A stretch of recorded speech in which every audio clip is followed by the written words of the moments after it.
Welcome to the Nightmare Vault. Before we start, say hello in the comments.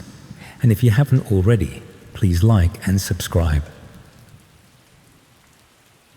Let's begin. I barely slept in the past 2 weeks. Every little sound makes me jump now. The refrigerator humming, a car door closing outside, the heating system clicking on. I keep thinking I hear things that aren't there. Voices hidden in everyday noises. The more I keep this bottled up, the more I feel like I'm going to lose my mind completely, so here goes. I work as an audio engineer at a small recording studio in Bristol. Nothing fancy or high profile, mostly local bands and podcast production. But I've always had a good ear for sound.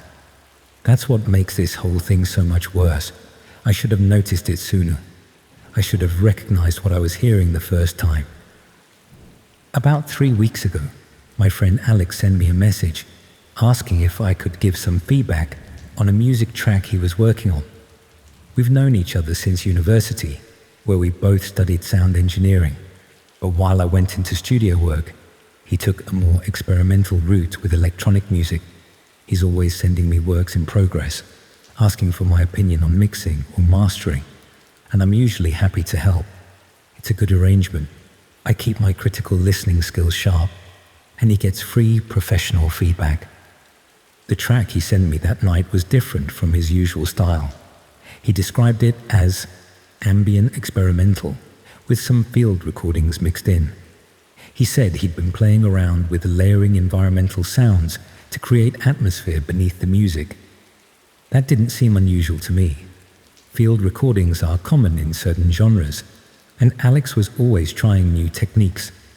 I remember it was a Tuesday night, around 11 p.m. I just finished a late session at the studio and was unwinding at my desk at home with a glass of whiskey, still wearing the clothes I'd worked in all day. My flat was quiet, except for the occasional car passing on the wet street outside. It had been raining all day.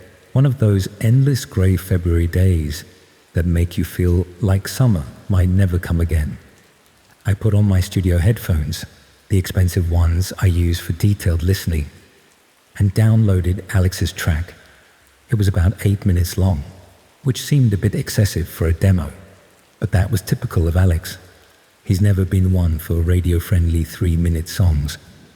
The track started with a low drone, gradually building with subtle electronic elements. Nothing unusual there. Around the 2-minute mark, the field recordings began to blend in. What sounded like distant traffic, wind through trees, maybe the ambient noise of a public space. It was actually quite effective, creating this sense of physical space within the music. But around 4 minutes in, something caught my attention. Behind the main elements, almost completely buried in the mix, I could hear what sounded like voices. This isn't uncommon in field recordings. You often pick up snippets of conversation when recording in public places, but something about these voices made me uneasy. They sounded tense, maybe frightened. I adjusted the equalization on my computer, boosting the mid-range frequencies where human voices typically sit, and played that section again. With the adjustment, I could make out more clearly what sounded like a person, possibly a woman, speaking urgently. The words weren't clear, but the tone definitely conveyed distress. I paused the track, feeling suddenly uncomfortable. I told myself it was just an interesting sample Alex had found online or recorded from a film. Field recordings often have strange, ambiguous sounds that your brain tries to interpret as something recognizable. Audio engineers call it pareidolia, like seeing faces in clouds, but with sound. Your brain tries to find patterns, meaning, where there might be none. I continued listening, but now I was focused entirely on the background elements. As the track progressed, the voices became slightly more prominent. Around the 6-minute mark, buried under a swelling synth pad, I distinctly heard what sounded like someone screaming. It was distant, heavily processed with reverb, but unmistakable once I'd noticed it. and it didn't sound like it was from a film or staged. It had a raw, desperate quality that made my skin crawl. I stopped the track again and took off my headphones, suddenly aware of how fast my heart was beating. The silence of my flat felt oppressive now. I took a large sip of whiskey, trying to calm myself down. I was being ridiculous. Alex was just experimenting with unsettling samples to create atmosphere. That's all it was. I put my headphones back on, determined to finish listening professionally. The final 2 minutes of the track became increasingly chaotic, with the background voices and sounds growing more prominent beneath the music. What I'd initially perceived as artistic ambient noise now sounded like a deliberate attempt to mask something disturbing. The screams, though still distant, seemed to multiply. And underneath it all, there was a rhythmic sound I couldn't quite identify. Mechanical, repetitive. When the track finally ended, I sat in silence for several minutes. A rational part of my brain was saying that Alex had simply created a disturbing piece of experimental music. Maybe he'd sampled horror movies or found some creepy sounds online. But another part of me, the part that had spent years training to distinguish subtle details in audio, was deeply unsettled. I played the track again, this time opening it in my professional audio software, where I could visualize the sound waves and separate the frequencies. With the proper tools, I began isolating different layers of the recording. The main musical elements were clearly composed and synthetic, as expected, but the background field recordings appeared to be a single continuous audio file that had been processed to sound distant. When I isolated this layer and enhanced it, what I heard made me physically recoil from my desk. It was unmistakably people in extreme distress, multiple voices begging, screaming, crying. The mechanical sound I'd noticed was clearer now too, something repetitive and metallic, like a crank or lever being operated. And beneath it all, almost imperceptible even with enhancement, was a voice speaking calmly, methodically, giving instructions. I felt physically sick. This couldn't be some creative sample Alex had found. It was too raw, too consistent. It sounded like genuine audio of people being tortured. With shaking hands, I sent Alex a message, asking about the source of the field recordings. His response came quickly. Just some stuff I found in an interesting corner of the web. Thought it added a unique atmosphere. Too intense. That vague answer only increased my unease. I pressed him, asking directly if he knew what the voices in the background were. He replied that he hadn't noticed any distinct voices, just atmospheric noise. Either he was lying, or he genuinely hadn't heard what was clearly audible to my trained ear once I knew to look for it. Neither option was comforting. I couldn't sleep that night. I kept thinking about what I'd heard and what it might mean. The next morning, I decided to extract the background audio layer completely and run it through additional filters to clean it up further. What emerged was far worse than I'd initially thought. The clearer audio revealed what sounded like a methodical session where someone was calmly directing the torture of multiple people. The most disturbing part was that the voice occasionally referenced viewers or an audience, as if this was being streamed or recorded specifically for others to watch. I'd heard of red rooms on the dark web, supposedly live streams of torture or worse that people paid to watch. Most experts said they were urban legends, technically impossible to stream reliably through Tor networks. But what if they were real? What if instead of streaming video, which requires significant bandwidth, they distributed high-quality audio recordings afterward? I felt caught in an impossible situation. If what I'd heard was real, it was evidence of horrific crimes. But going to the police would mean explaining how I came to possess it, potentially implicating myself and definitely implicating Alex. And would they even take it seriously? It would sound insane. Claims of hidden torture audio in an experimental music track. I decided to dig deeper first. I checked the audio file's metadata, looking for any clues about its origin. The original field recording had been created 3 months earlier, according to the timestamp. But more disturbing was a hidden comment in the metadata, a string of random characters followed by .onion, unmistakably a dark web address. That night, Alex sent me another message asking what I thought of the track. I gave him some vague technical feedback, afraid to reveal what I'd discovered. He seemed pleased and mentioned he had more experimental audio he'd like my opinion on, if I was interested. Over the next few days, I became increasingly paranoid. What if Alex was involved in something terrible? What if he was testing me somehow, seeing if I would notice the hidden sounds? Or worse, what if he wasn't the one who put them there at all? What if someone had compromised his computer or accounts?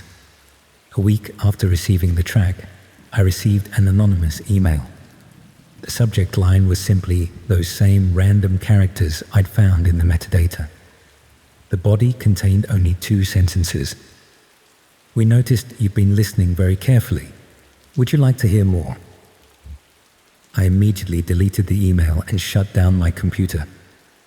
My hands were shaking so badly I spilled my drink across my desk.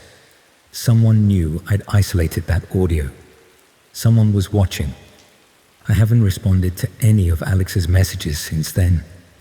I bought a new laptop and phone. I stay at different friends' houses, never in my own flat for more than a few hours to collect essentials. I'm constantly looking over my shoulder, wondering if I'm being followed. The worst part is the uncertainty. Was what I heard actually real?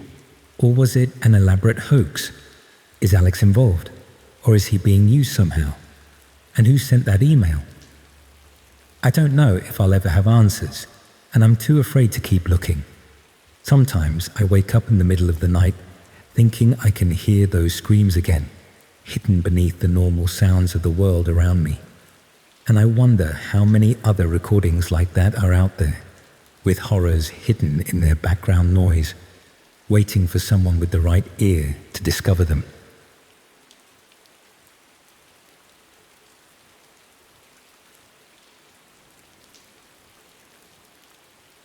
So this happened about 3 years ago when I was still at sixth form in Leeds. You know how schools are about internet safety and all that? Well, there's a good reason for it, and I found out the hard way. I was in the library after hours, thought I was alone, and decided to check out the dark web. Biggest mistake of my life. I still get chills thinking about it. That night, I wasn't just browsing the dark web, it was browsing me back. I've never actually told anyone the full story until now. I kept quiet because, honestly, I was scared that whoever was watching me that night might find out. Even now, I still catch myself checking over my shoulder or covering my webcam. I guess I should start from the beginning. I was in my final year at sixth form college in Leeds, studying computer science among other subjects. I'd always been fascinated by technology, probably to an unhealthy degree if I'm being honest. My parents had divorced when I was 14, and I'd retreated into the digital world as a coping mechanism. By 16, I was already fairly proficient at coding and had developed an interest in cybersecurity. It started innocently enough, learning about encryption, firewalls, that sort of thing. But as is often the case with teenage curiosity, it didn't stay innocent for long. I first heard about the dark web from a friend in my computer science class. He was always talking about conspiracy theories and government surveillance, most of which I dismissed as paranoid ramblings. But when he mentioned Tor browsers and onion routing, my interest was piqued. I remember thinking it sounded like something from a spy film, not something accessible to ordinary people like me. How wrong I was. It was mid-November, and the days were already darkening by 4 in the afternoon. I'd stayed behind after classes to work on a coding project in the college library. The library was housed in an old Victorian building with high ceilings and tall windows that let in very little light during winter months. By 5:30 p.m., most students had gone home. leaving the vast space eerily quiet, except for the occasional shuffle of the librarian restacking books and the soft hum of computers. I'd been working at one of the computers in the far corner of the library, tucked away behind several tall bookcases. It was my favorite spot because no one could see my screen unless they were standing directly behind me. In retrospect, that should have been my first warning. If I could hide my screen from others, others could hide their activities from me. I'd downloaded Tor browser onto a USB drive at home, bypassing the college's security protocols that prevented direct downloads. I wasn't planning on doing anything particularly nefarious, just exploring, seeing what all the fuss was about. I told myself it was academic curiosity, that I was a computer science student after all, and understanding all facets of the internet was part of my education. Such convenient justifications we create for ourselves. The library was practically empty by then.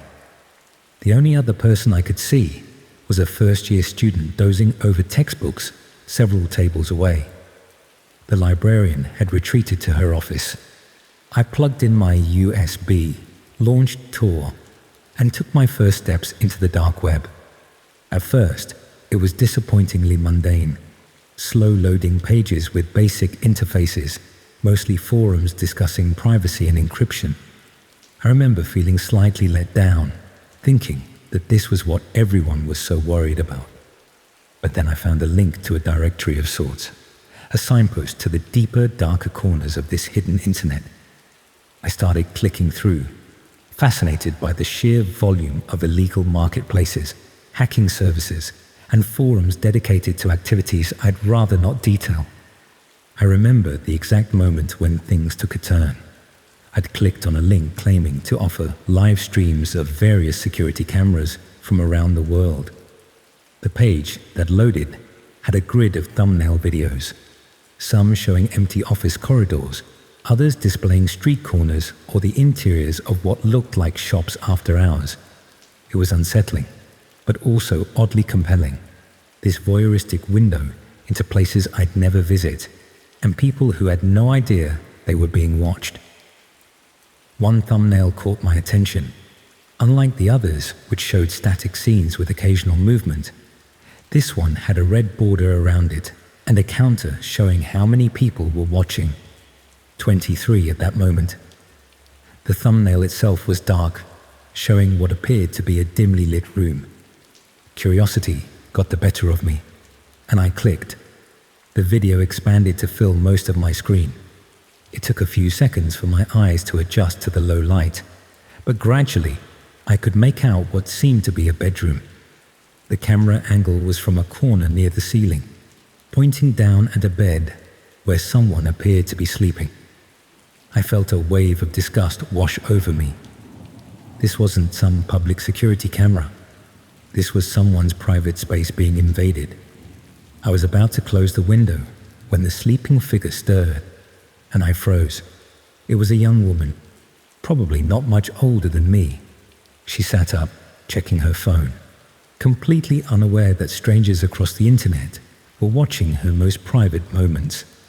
I remember thinking I should close the browser immediately, that watching even another second made me complicit in this violation.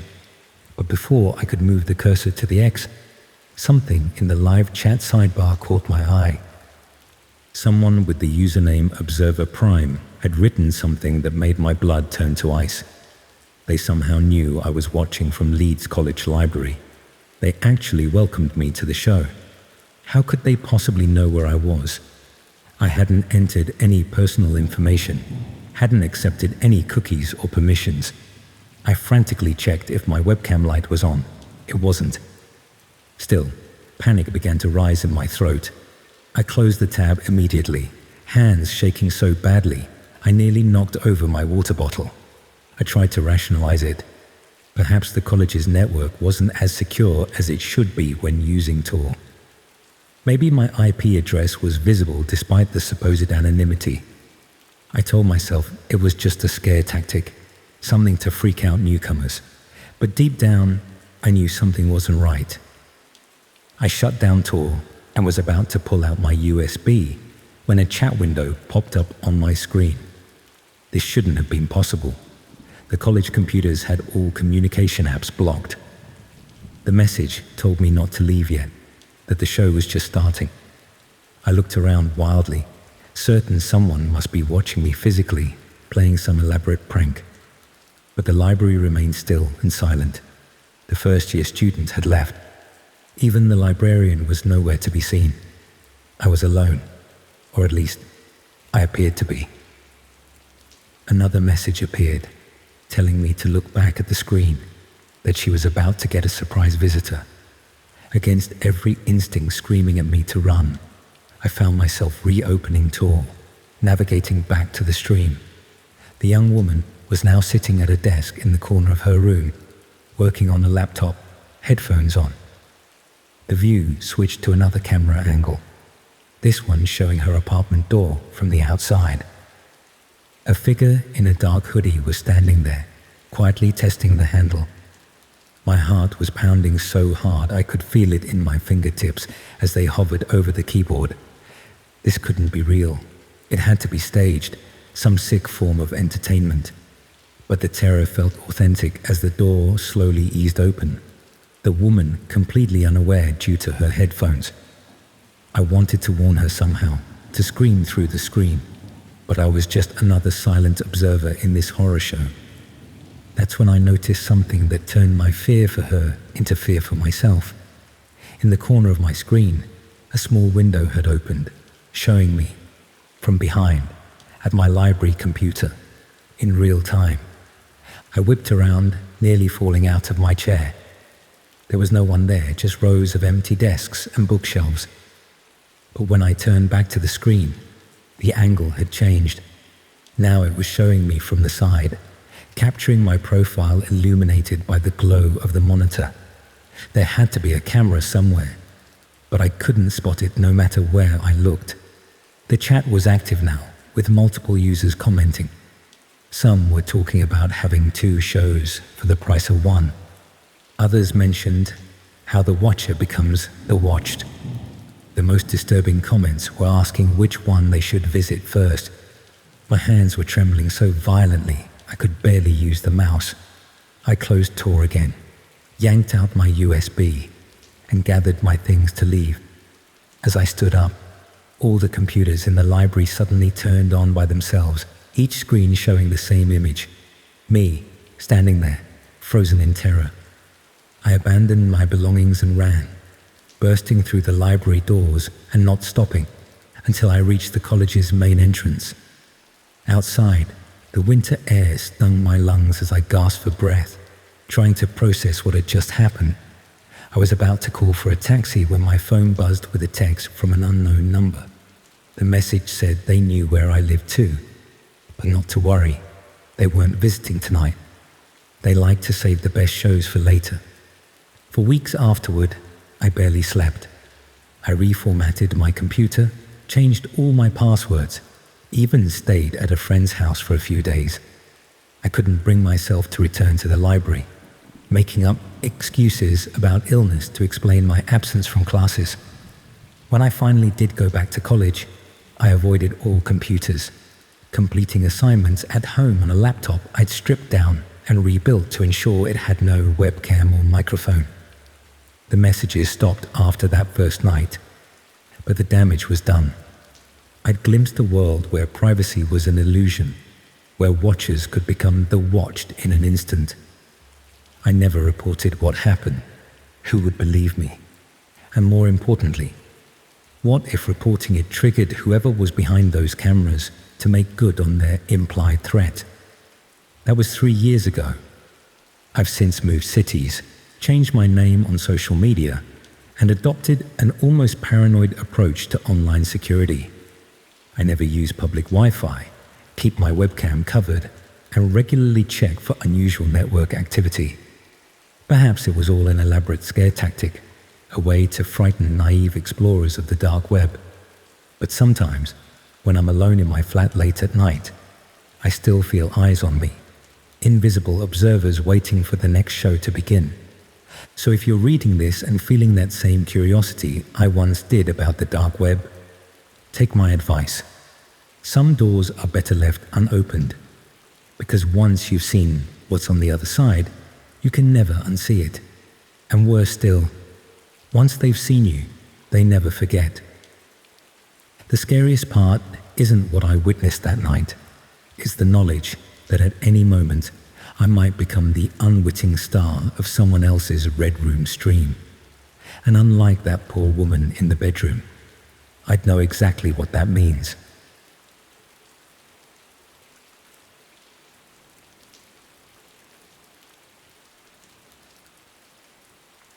So I've been putting this off for a while now, but I think I need to tell someone what happened last summer. My so-called therapist says I should write it all down, but I keep cancelling appointments. Talking to a professional feels too official, you know. Like once it's in my records, it's out there forever. But I can't keep it bottled up anymore, so I figured I'd just type it out. This all happened about 8 months ago when I was backpacking through Eastern Europe. I just finished uni and wanted to travel a bit before settling into the whole career thing. I'm not exactly loaded, so I was doing the whole hostel hopping budget travel experience. It was amazing mostly, meeting new people, seeing incredible places, all that. But what happened in Budapest? That's the part I'm still trying to process. I'd been in the city for 3 days staying at this hostel near the Jewish quarter. Nice enough place, but their Wi-Fi was absolute rubbish. I needed to book my next train ticket and check in with my parents, so I headed to this internet cafe about 10 minutes away. The place was a bit of a throwback, honestly, kind of dingy with these partitioned computer stations and outdated PCs, but it was cheap, only about 200 forints per hour, that's like 50 pence, and they had decent coffee. I went in around 7 p.m. after spending the day at the thermal baths. The cafe was pretty quiet, just the owner behind the counter, half asleep, watching something on his phone, and a couple of teenagers playing some online game in the corner. I paid for 2 hours and got assigned to station number 12 near the back wall. When I sat down, I noticed the computer was already on. Not just on, but logged into a browser session. I figured the last person must have just forgotten to log out properly. I was about to close everything and start fresh when I noticed one of the tabs was still loading something. You know when you're a bit nosy about what other people are looking at online? It was like that, just this fleeting curiosity about what the previous user had been browsing. I clicked on the tab, thinking it would be something mundane like Facebook or YouTube. The page that loaded was nothing like that. It took a moment to fully render, but I immediately recognized the browser. It was Tor. I'd never actually used it myself, but I knew what it was for. Accessing the dark web. I'd heard plenty of stories from my friend who studied computer science, all those urban legends about red rooms and black markets. I always thought they were exaggerated, you know. The page itself looked pretty basic. Black background with minimal text. There was a video player in the center that was buffering, and a chat window on the right with messages scrolling by too quickly to read. The video's thumbnail was blurry, but it looked like some kind of room with dim lighting. I should have closed it immediately. That would have been the normal, sensible reaction. But there's this weird thing that happens sometimes. The more you know you shouldn't look at something, the more compelling it becomes. I just sat there, watching the loading circle spin, telling myself I'd close it once I saw what it was, just to satisfy my curiosity. When the video finally loaded, it showed what looked like a basement or cellar. The walls were concrete, and there was a single bulb hanging from the ceiling. The room was mostly empty, except for a chair in the middle, and some equipment on a table that I couldn't quite make out. The video quality was poor and grainy, but it was definitely a live stream. There was a timestamp in the corner, and the chat was reacting to something happening. I remember feeling a cold weight in my stomach as I realized what I might be looking at. This wasn't some fake horror stream or art project. There was something genuinely unsettling about how raw and unproduced it looked. I was about to close the tab when someone entered the frame. A person wearing a plain white mask that covered their entire face. They moved with purpose toward the camera, adjusting it slightly. The movement was so normal, so casual, that it made everything more disturbing somehow. The masked figure then turned to face the camera directly, as if looking right at the viewers. Then they raised their hand and seemed to wave.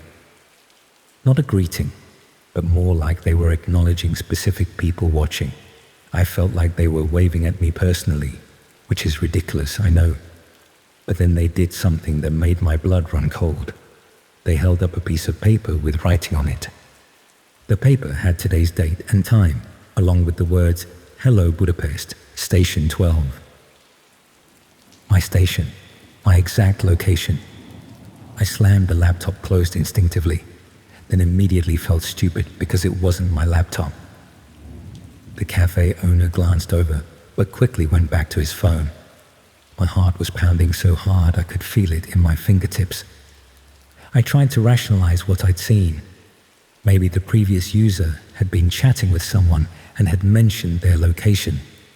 Maybe it was some weird coincidence, or I'd misread it in the poor video quality. Taking a deep breath, I reopened the laptop. The browser was still there, but now the video had changed. The camera seemed to be showing a different angle of the same room, but this time focused on the table I'd noticed earlier. On it were various tools, pliers, knives, and other things I didn't want to identify. Next to them was another piece of paper, this one with what looked like a list of usernames or IDs. The chat was going crazy now, messages flying by too fast to read, but certain phrases kept jumping out as they scrolled. Station 12 is watching. We have their IP. Should we send someone? Show them what happens to voyeurs.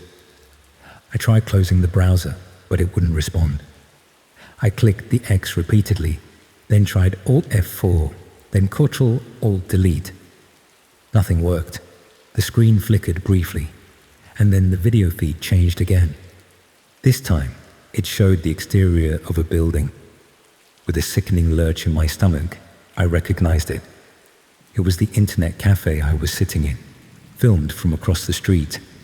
The timestamp showed it was live footage, right now.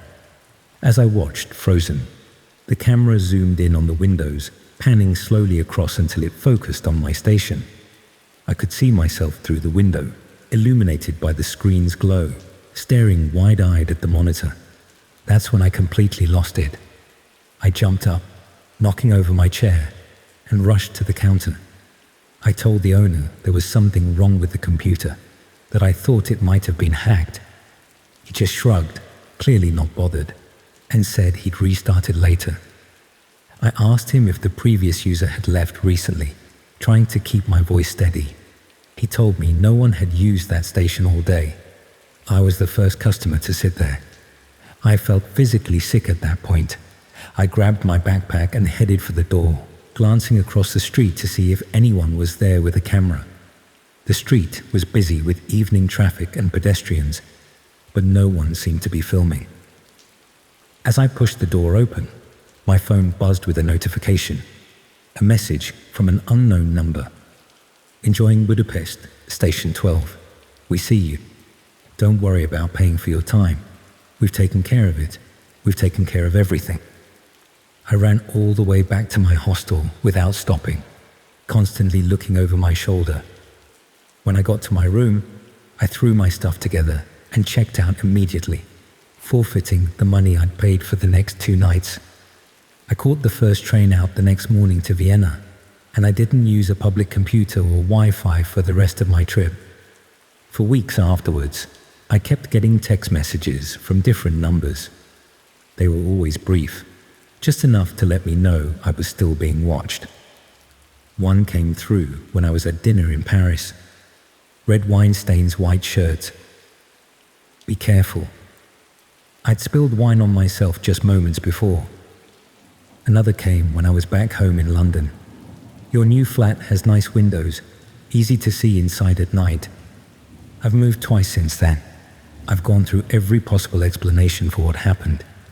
The most rational one is that someone hacked the computer at the cafe and used its webcam to see me, then used my phone number from the cafe's sign-in system. But that doesn't explain how they're still finding me, or how they know details about my daily life that aren't online. I've changed my phone, my email, even my name on social media. I've installed security systems and keep my curtains closed at all times, but the messages still come through occasionally. The last one arrived yesterday. Miss Budapest, we miss you. Station 12 is always reserved for you. I don't know what these people want or why they chose me. Maybe I just stumbled onto something I wasn't supposed to see. Maybe it was all just an elaborate scare tactic aimed at random dark web voyeurs. But I can't shake the feeling that by clicking that tab, I somehow put myself on a list that I can't get off of. Like by witnessing whatever twisted thing was happening in that basement, I became part of it somehow. So that's my story. I still haven't gone to the police. What would I even tell them? That I accidentally accessed some creepy dark web stream and now I'm being stalked by anonymous messages. They'd think I was paranoid or making it up. I'm telling you this partly as a warning. Be careful about the digital footprints you leave, even ones you don't realize you're creating. That random computer in an internet cafe might not be as anonymous as you think. And if you ever find yourself looking at a browser session someone else left open, just close it. Some nightmares aren't meant to be shared, and once you've seen them, you can't unsee them. I keep thinking about that list of names I glimpsed on the table in the video. I wonder how many others like me are out there, jumping at shadows and changing their phone numbers every few weeks. I wonder if they also made the mistake of clicking on someone else's session, picking up a nightmare that wasn't theirs to begin with.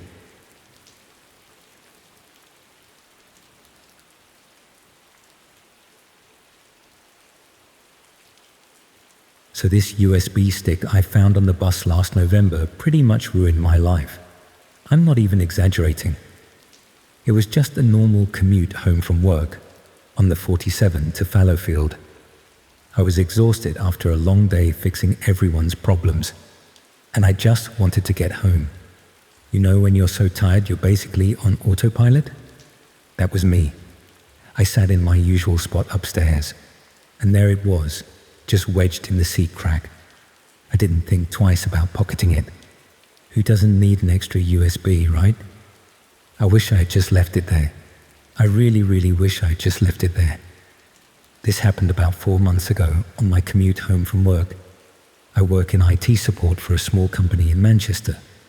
Nothing fancy, just fixing printers and helping people who've forgotten their passwords for the 1000th time. I usually take the bus home, about a 40-minute ride through the city. I'm one of those people who always sits in the same seat if I can, second level, near the back, by the window. It was a Friday evening in November, already dark by 5 p.m., with that cold drizzle that seems to soak through everything. The bus was packed with people heading home or out for the weekend. I was exhausted after a long week and just wanted to zone out with my headphones on. When I got to my usual spot, I noticed someone had left something in the seat crack. It was a USB stick, just a basic black one without any markings or labels. I picked it up, thinking I'd hand it to the driver. But then I figured whoever had lost it was probably long gone. Those things are so common nowadays, and this one looked pretty standard, probably worth less than a $5. So I pocketed it without much thought. I'm a bit of a tech hoarder anyway. My flat is full of old cables and gadgets I never use but can't bring myself to throw away. At worst, I'd format it and add it to my collection of spares. When I got home, I made dinner and nearly forgot about the USB stick until I was emptying my pockets before throwing my jeans in the wash. I pulled it out and figured I might as well check what was on it before wiping it. Maybe there'd be contact information for the owner. I remember this moment so clearly, sitting at my desk, plugging the drive into my laptop. The mundane feeling of mild curiosity about what I might find. University assignments, work documents, holiday photos. I wasn't prepared for what actually appeared on my screen. The drive contained a single folder labeled Sessions. No documents, no contact information, just that one folder. Already this felt a bit off, but I clicked on it anyway. Inside were multiple video files, each with a file name that was just a date and number sequence. Something like 20221103-S17.mp4, and so on. There were about 20 files in total, organized by date over what looked like a 3-month period. I should have been more cautious, but curiosity got the better of me. I clicked on the most recent file, thinking it might be dashcam footage or something similar. The video took a moment to load, and when it did, I initially couldn't make sense of what I was seeing. The footage showed a room with concrete walls, dimly lit with a harsh overhead light. It looked like some kind of basement or storage area. There was a metal table in the center and various equipment arranged neatly on shelves along one wall. At first glance, it could have been a workshop or some kind of industrial space. But then the camera angle shifted, and I saw a person strapped to a chair. I can't adequately describe the feeling that washed over me. Like my blood had suddenly turned cold. The person was a man, maybe in his 30s, with a bag over his head. He was clearly terrified, his chest heaving with rapid breaths, his arms straining against restraints. A figure appeared in frame, wearing what looked like a medical mask and latex gloves. They moved methodically around the room, selecting tools from the shelves, arranging them on the metal table with disturbing precision. I should have closed the video immediately. Any normal person would have.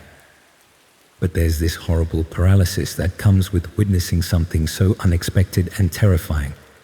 A kind of disbelief that makes you keep watching, as if your brain needs to confirm that what you're seeing is actually real. The masked figure approached the restrained man and removed the bag from his head. His face was bruised, one eye swollen shut.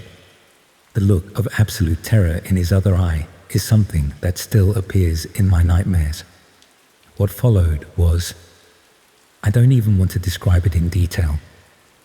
The masked person began methodically torturing the man, occasionally turning to face the camera as if providing instruction or documentation.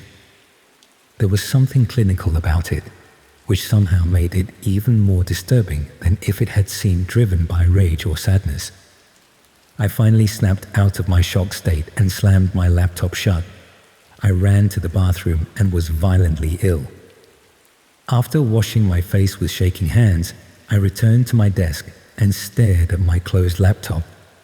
Part of me was hoping I'd imagined the whole thing, that it was some elaborate prank or viral marketing for a horror film. But I knew what I'd seen was real.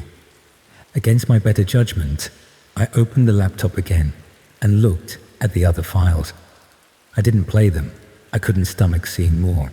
But I checked their properties. They were all recorded over the past few months, each about an hour long. The most recent was from just 3 days before I found the USB. It suddenly hit me that I was in possession of evidence of violent crimes. I had to go to the police. But then another thought struck me. What if whoever made these videos could somehow track the USB? What if they knew it was missing and were looking for it? Or worse, what if this was intentional? If someone had planted it for someone else to find? I checked the metadata on the files, hoping to find some clue about their origin. That's when I noticed something that made my skin crawl. Each video had been accessed multiple times after being recorded, and the access log showed IP addresses.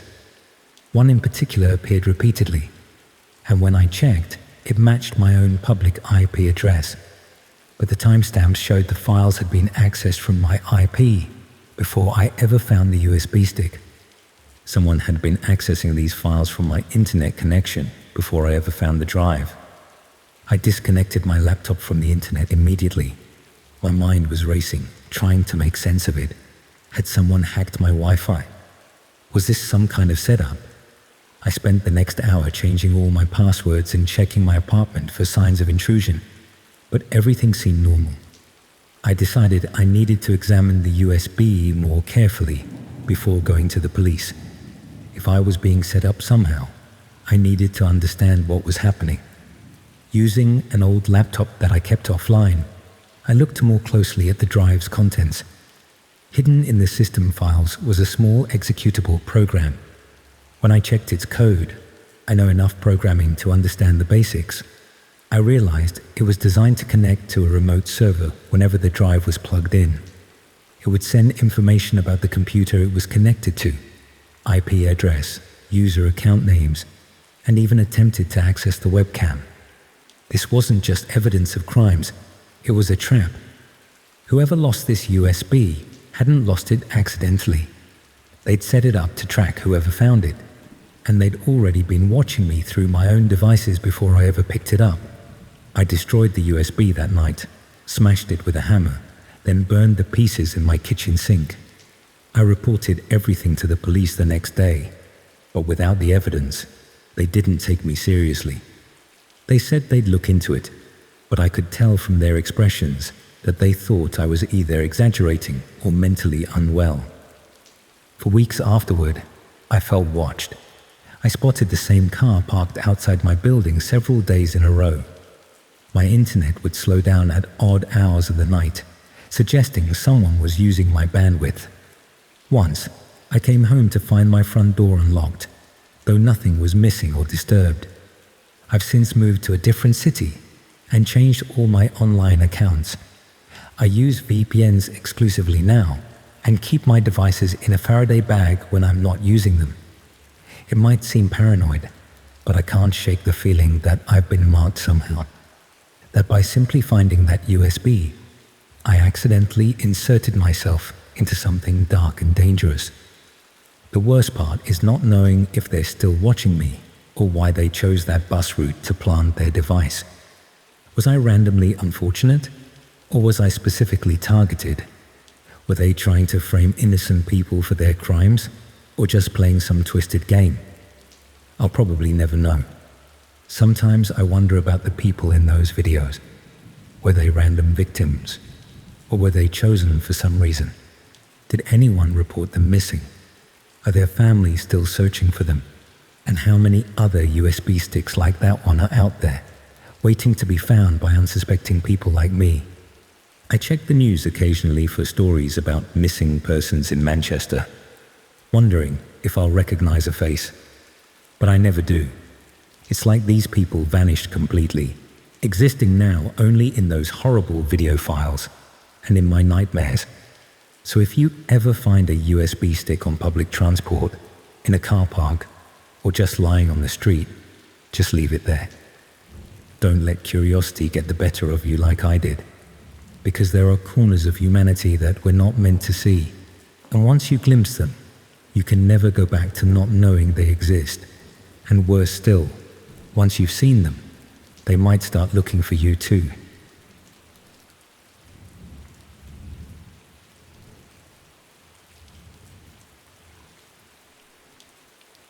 I haven't slept properly in about 3 weeks now, and I think I need to get this story off my chest. My friend suggested I should talk to someone professional about it. But how do you even begin to explain something like this without sounding completely insane?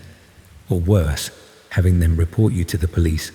I'm not even sure if I committed a crime or not, but I definitely saw something I shouldn't have.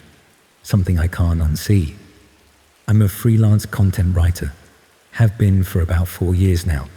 It's not the most glamorous job, but it pays the bills and lets me work from home in my pajamas, which was always the dream. My schedule's pretty flexible, so I often end up working late into the night because I'm naturally a bit of a night owl. Why fight your body clock if you don't have to, right? About a month ago, I was struggling with a particularly boring article about home insurance. It was nearly 2 a.m., and I was desperate to finish it so I could invoice the client and be done with it. I'd been hearing all this buzz about AI writing tools, and I thought maybe they could help me get through this mind-numbing assignment faster. I wasn't looking to plagiarize or anything, just wanted some inspiration to break through my writer's block. I started looking into different AI writing tools online, comparing features and prices. Most of the mainstream ones seemed pretty expensive for what they offered, and I wasn't sure if they'd be worth the investment. Then I stumbled across this Reddit thread where people were discussing some newer, less-known tools that were supposedly more advanced. Someone mentioned one called NeuralScribe that wasn't as restricted as the mainstream ones and could generate more creative content.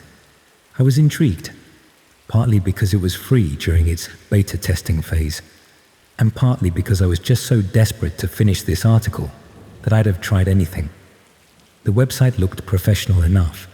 Simple design, testimonials, the usual stuff. Looking back, I should have been more cautious, but it was late. I was tired, and I just wanted to get my work done. The interface was pretty straightforward. You could input a prompt, adjust some parameters like tone and style, and the AI would generate content based on that. I started with something simple, asking it to write an intro paragraph about the importance of home insurance. The result was decent, not amazing, but usable as a starting point. I tried a few more prompts related to my article, and it was helping me make progress. Then, just out of curiosity and procrastination, if I'm being honest, I decided to try something different. I've always been interested in horror stories, and I wondered how creative this AI could get. So I typed in, "Write a short horror story about the dark web." The loading icon spun for longer than usual, maybe 30 seconds or so. When the text finally appeared, it started off pretty standard as far as AI-generated content goes. It was a story about someone finding access to the dark web and discovering various illegal marketplaces. Nothing particularly creative or scary, just the usual stuff you'd expect. But then, about halfway through the story, something strange happened. The writing style changed subtly. It became more detailed, more authentic somehow. The protagonist in the story found a link to something called a Red Room, which I vaguely knew was supposed to be this urban legend about live-streamed violence on the dark web. Most people say they don't actually exist, that they're just internet myths. What caught my attention was that in the middle of a paragraph, there was what looked like an actual URL. Not a normal web address, but one of those long strings of random letters and numbers followed by .onion that you need the Tor browser to access. It was oddly specific for an AI to generate, and it stood out from the rest of the text. I remember thinking it was weird that the AI would include an actual formatted .onion address rather than just writing a dark web URL or something generic. It seemed too specific, too technical. I figured maybe the AI had been trained on actual dark web discussions and was reproducing patterns it had learned. Out of sheer curiosity, and this is where I made my massive mistake, I decided to check if this was a real format for a dark web address. I wasn't planning to visit it, just to verify if the AI had produced something technically accurate. I already had Tor installed on my laptop from years ago when there was all that buzz about online privacy, though I'd barely used it. I fired up Tor, copied the URL from the generated story, and pasted it into a search to see if this format would be recognized as valid, or if it would just return an error. I expected it to say address not found or something similar. Instead, it started loading. My heart rate immediately spiked. I hadn't actually expected it to be a real address. I moved my cursor to close the window, but before I could click, the page finished loading. What I saw still gives me nightmares. It was a minimalist black page with a video player in the center and a chat sidebar. The video was buffering, but the thumbnail showed what looked like a dimly lit room. There was a counter showing 16 current viewers. The chat was active with messages scrolling by too quickly to read properly, but the tone seemed excited, anticipatory. I should have closed it immediately. Any sane person would have. But there's this horrible moment of paralysis that comes when you're confronted with something so unexpected. Your brain needs a second to confirm what you're seeing is real. The video started playing. The room was concrete, industrial looking, with a single overhead light. There was a chair in the center with someone sitting in it, their head covered. A figure in a mask entered the frame, carrying something that caught the light, metal, sharp. That's when I slammed my laptop shut. My hands were shaking so badly I knocked over my mug of cold tea. I unplugged my laptop, took out the battery, and sat in the dark of my living room, trying to process what had just happened. Had I just stumbled onto an actual red room? Was that really happening in real time? Or was it some kind of sick prank, a shock site designed to scare people? After about an hour of panic, I convinced myself it must have been fake. A disturbing prank site made to look like the real thing to frighten curious browsers. I plugged my laptop back in and immediately ran a full virus scan, changed all my passwords, and deleted Tor completely. I went back to the NeuralScribe website to report what had happened, thinking they should know their AI was somehow generating links to disturbing content. But the site was gone. Just a generic 404 error. I tried searching for it again, but there was no trace of it ever existing. No search results, no Reddit threads mentioning it, nothing. That's when the real fear set in. Had I imagined the whole thing? No, I couldn't have. The article I'd been working on still had some of the AI-generated paragraphs incorporated into it. Over the next few days, I dug deeper, trying to find any information about NeuralScribe. Eventually, on a cybersecurity forum, I found a single thread discussing it. According to one user, NeuralScribe wasn't a legitimate AI tool at all, but a sophisticated phishing operation. Its real purpose wasn't to generate content, but to harvest data from users and, in some cases, to trick people into accessing dark web sites they'd never normally visit. The theory was that by getting innocent users to visit these sites, they created plausible deniability for the actual operators. If authorities ever traced access to these sites, they'd find normal people with no history of criminal activity, making it harder to identify the real criminals behind them. What keeps me up at night isn't just what I saw, but the fact that I accessed it from my home IP address.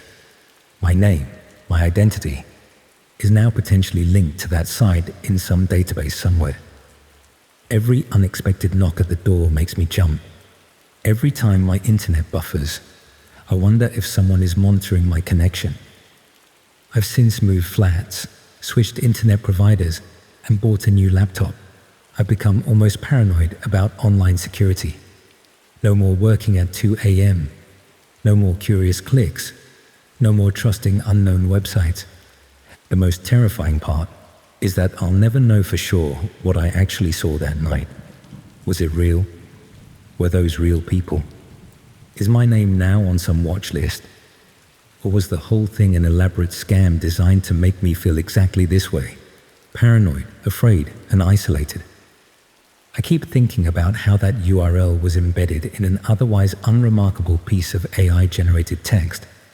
How many other people received similar links? How many of them clicked out of the same curiosity that I did? Are they out there too, lying awake at night, wondering if they're being watched?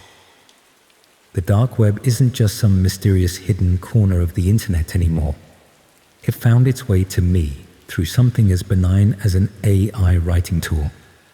The line between our everyday online experience and the darkest parts of the internet is thinner than we think. Sometimes it's just one curious click away.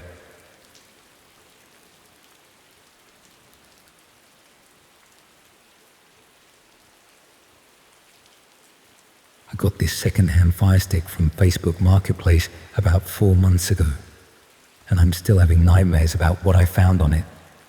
I haven't told anyone the full story until now. My friend suggested therapy, but I can't imagine explaining this to a professional without them either reporting me to the police or thinking I'm completely unhinged.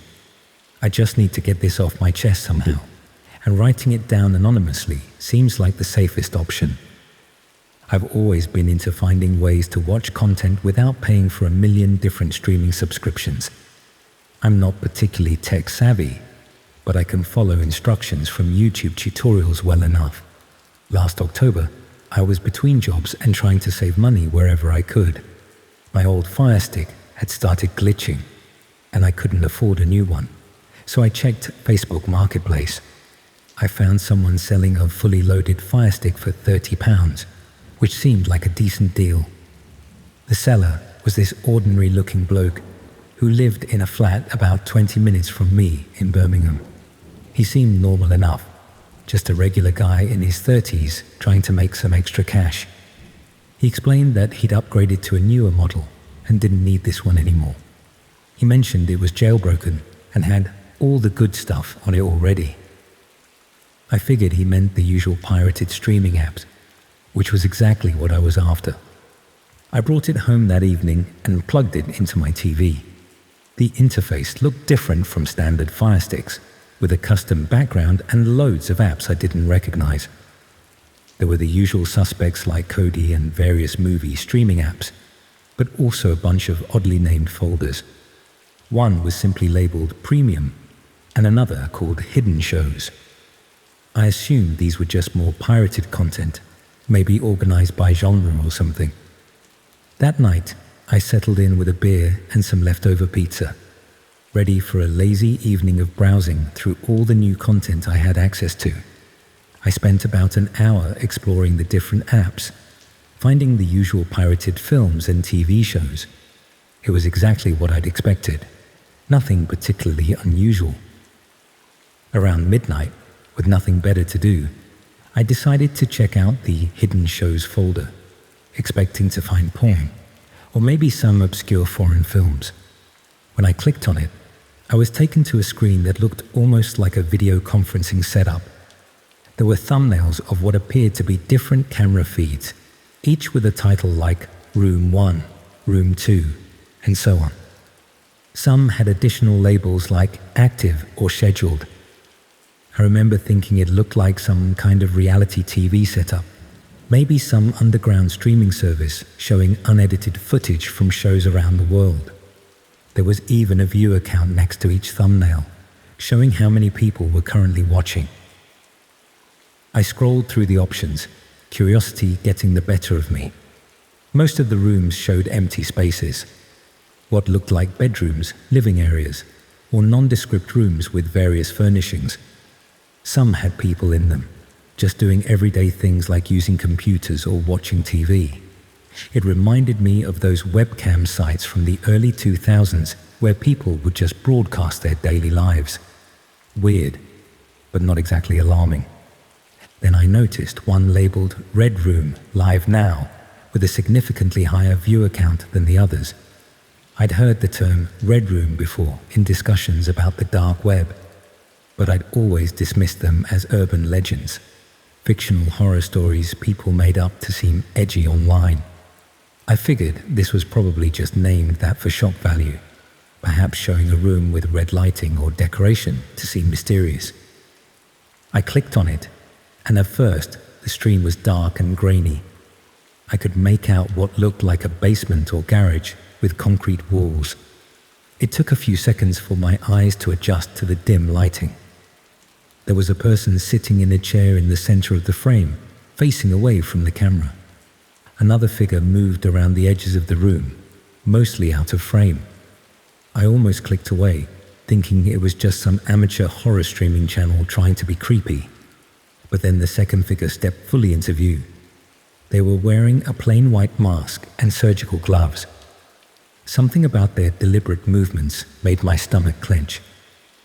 This didn't look like someone playing a role. They moved with purpose, arranging items on a small table just at the edge of the frame. The person in the chair was completely still, and I noticed their hands appeared to be secured to the armrest. I should have closed the app immediately. Any reasonable person would have. But there's this horrible compulsion that comes with witnessing something so outside your normal experience, a need to confirm what you're seeing is real before you can react to it. I kept watching, telling myself it must be some kind of extreme performance art or an elaborate prank. The masked figure turned toward the camera and made a small gesture, almost like a bow. Then they held up a piece of paper with what looked like a username and a timestamp. With a sickening lurch, I realized this was happening in real time. This wasn't recorded footage. The timestamp showed the current date and time, just minutes ago. What happened next will haunt me for the rest of my life. The masked figure picked up something from the table, a knife that caught the dim light, and turned to the person in the chair. I won't describe the details of what I witnessed. I can't bring myself to put it into words, and I don't want to traumatize anyone else with those images. But it wasn't fake. The sounds, the movements, the reactions, there was no mistaking this for fiction or acting. I finally managed to close the app, my hands shaking so badly I dropped the remote twice. I unplugged the Fire Stick and sat in the dark, trying to process what I'd just seen. Part of me wanted to believe it was an elaborate hoax, some shocking viral marketing stunt. But deep down, I knew better. What I had witnessed was real violence, real suffering, broadcast for entertainment. I spent the rest of the night in a daze, alternating between nausea and panic. By morning, I convinced myself I needed to go to the police. I plugged the Fire Stick back in, intending to document what I had found so I would have evidence. But when it booted up, the interface had changed. The custom background was gone, replaced by the standard Amazon home screen. The folders and strange apps had vanished. It looked like a completely normal Fire Stick, freshly reset to factory settings. I searched through every menu and setting, looking for any trace of what I'd seen the night before, but there was nothing. Had I imagined it all? Had I fallen asleep and dreamed the whole horrible experience?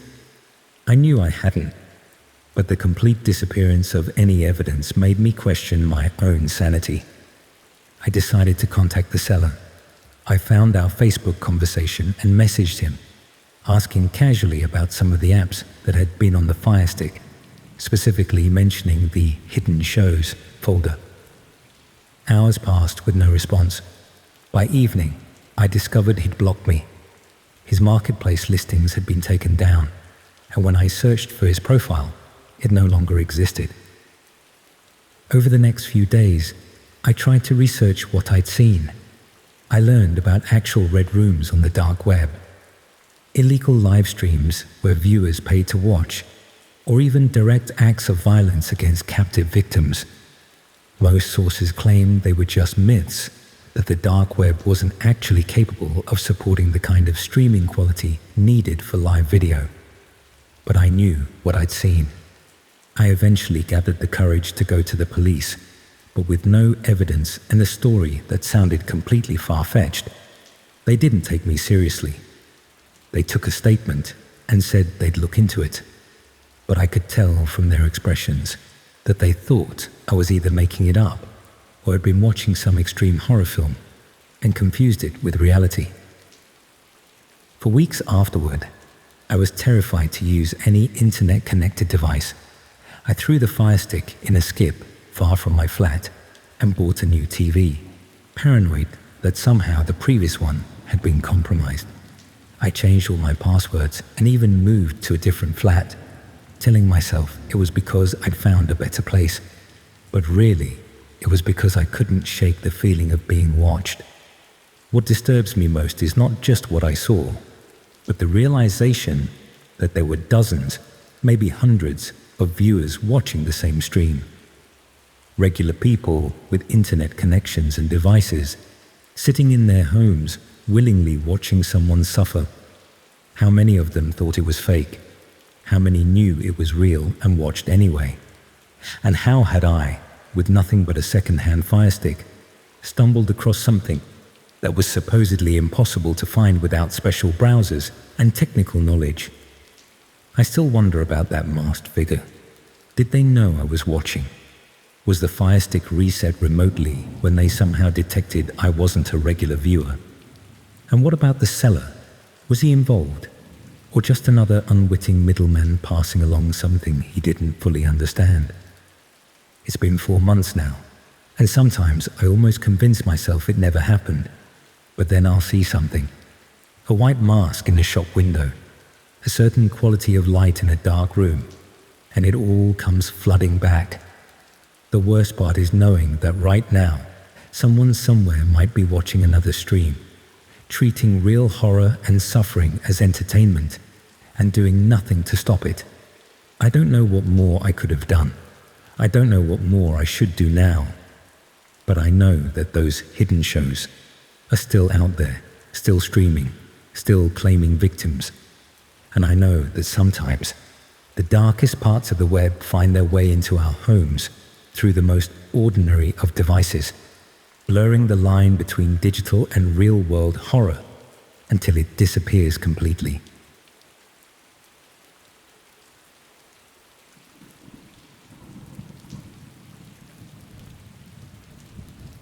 I've been debating whether to share this with anyone for weeks now. It still doesn't feel quite real, even though I know what happened. My sleep hasn't been the same since. I keep checking my devices, wondering if someone's watching. I guess writing it down might help me process everything, even if just to convince myself I'm not going mad. I work in digital marketing for a small agency in Manchester, nothing fancy. Mostly social media scheduling and content creation for local businesses. I've always been fascinated by AI tools, partly because they're reshaping my industry, and partly because I'm just naturally curious about technology. When ChatGPT first came out, I immediately started playing with it for work purposes, generating content ideas, helping with writer's block, that sort of thing. About 2 months ago, I was having trouble sleeping due to stress from work deadlines. It was around 1 a.m. and I was lying in bed scrolling through my phone, too wired to sleep, but too tired to do anything productive. My bedroom was dark except for the glow from my phone screen, rain pattering against the window, one of those typical dreary February nights in northern England. I opened ChatGPT, thinking I'd ask it to help me brainstorm content for a difficult client who ran an artisanal cheese shop. But for some reason, maybe boredom, maybe the late hour loosening my usual professional focus, I decided to try something different. I'd been watching a documentary about cold cases earlier that evening, and it got me thinking about unsolved mysteries in general. I typed, "Tell me about an unsolved mystery that not many people know about." The response was pretty standard at first, a paragraph about some obscure disappearance from the 1950s that I'd actually already heard of. Nothing particularly interesting, but then I got more specific, asking it to tell me about internet mysteries instead. That's when things started to get strange. The AI began describing a case involving a child who went missing from a small town in Cheshire in the early 1990s, the exact town where I grew up.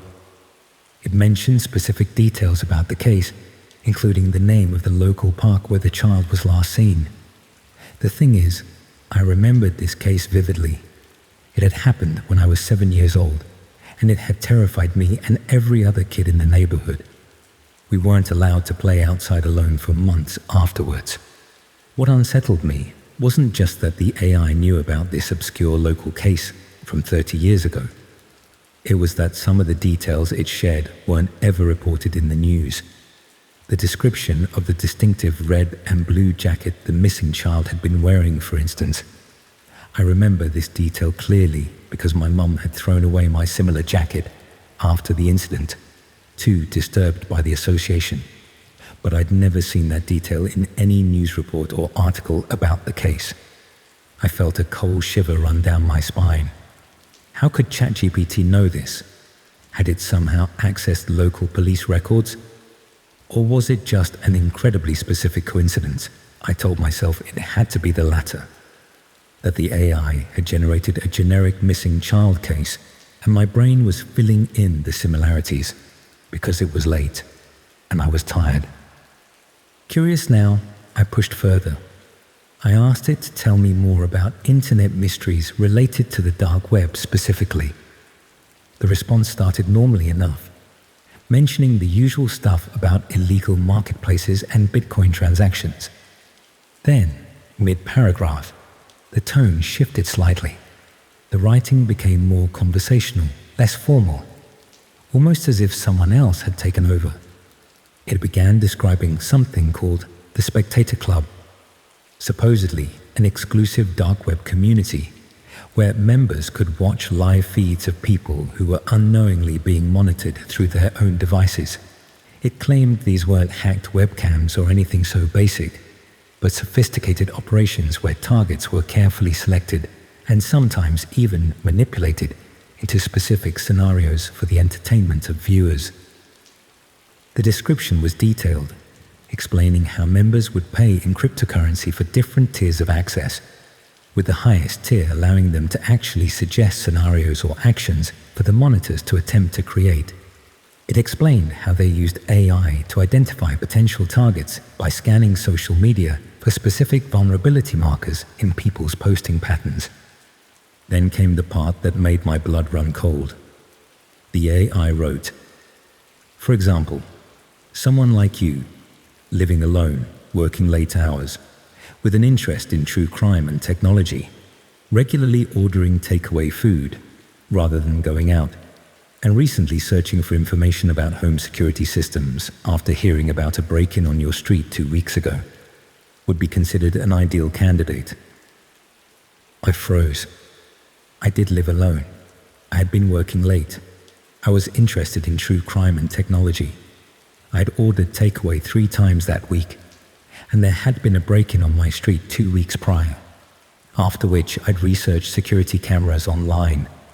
My heart was pounding as I tried to rationalize this. These could be reasonable guesses based on my previous conversations with the AI. Maybe I'd mentioned living alone or my work hours in earlier prompts. The interest in true crime could be inferred from my current questions. The takeaway part was unsettling, but could be a lucky guess based on typical habits of people working late. But the break-in on my street, how could it possibly know about that? As I was trying to process this, the AI continued, describing how the Spectator Club members would sometimes introduce themselves to targets by demonstrating how much they knew about them. And then, at the end of the response, there was a string of text that looked like a Tor address, one of those .onion URLs you need a special browser to access. Right after it, the AI added, "But you shouldn't visit this." No one should. It's merely an example of what these addresses look like. I sat up in bed, fully awake now, a knot forming in my stomach. This felt wrong in a way I couldn't quite articulate. I decided to report the conversation as inappropriate, thinking the AI had clearly been fed some problematic information. But before I could, the app refreshed itself, and when I checked my conversation history, that particular exchange was gone. All my other conversations were still there, but this specific one had vanished completely. I told myself I was being paranoid. The app probably just glitched and lost that conversation thread. It happened, but I couldn't shake the unease I felt, especially about those oddly specific details. I closed the app and tried to sleep, but my mind kept racing. The next day, curiosity got the better of me. I couldn't stop thinking about that Tor address. What if the Spectator Club was real? What if people really were being watched without their knowledge? I told myself I just wanted to verify if this was something I should report to authorities. That's how I justified downloading Tor. I installed the browser, copied the address from memory as best I could, and hesitated before hitting enter. A part of me knew this was stupid, exactly the kind of thing people criticize in horror films, but another part needed to know if this was real, or if my sleep-deprived brain had imagined the whole thing. When the page loaded, it looked disappointingly mundane. Just a black background with a simple login form. No indication of what the site was about. A small note at the bottom read, "Invitation code required." I felt a mixture of relief and anticlimax. Without an invitation code, I couldn't access whatever this was anyway. I was about to close the browser when my phone pinged with a notification. A text message from an unknown number. "Your invitation code is 347XZB. We've been waiting for you to join us." My hands started shaking so badly, I dropped my phone. This couldn't be happening. It had to be a coincidence, some spam text that happened to arrive at the worst possible moment. I picked up my phone and blocked the number immediately, then shut down my laptop and unplugged it for good measure. For the next few days, I jumped at every notification. I covered my laptop camera with tape and even disconnected my smart TV. I considered going to the police but couldn't imagine how I'd explain what had happened without sounding completely delusional. A week later, I received an email with the subject line, "Spectator Feedback Survey." The body was empty except for a link. I deleted it immediately and ran a virus scan, which found nothing. The following day, another email arrived, this one saying, "Your viewing patterns suggest you enjoy watching from your kitchen window at 8:15 p.m.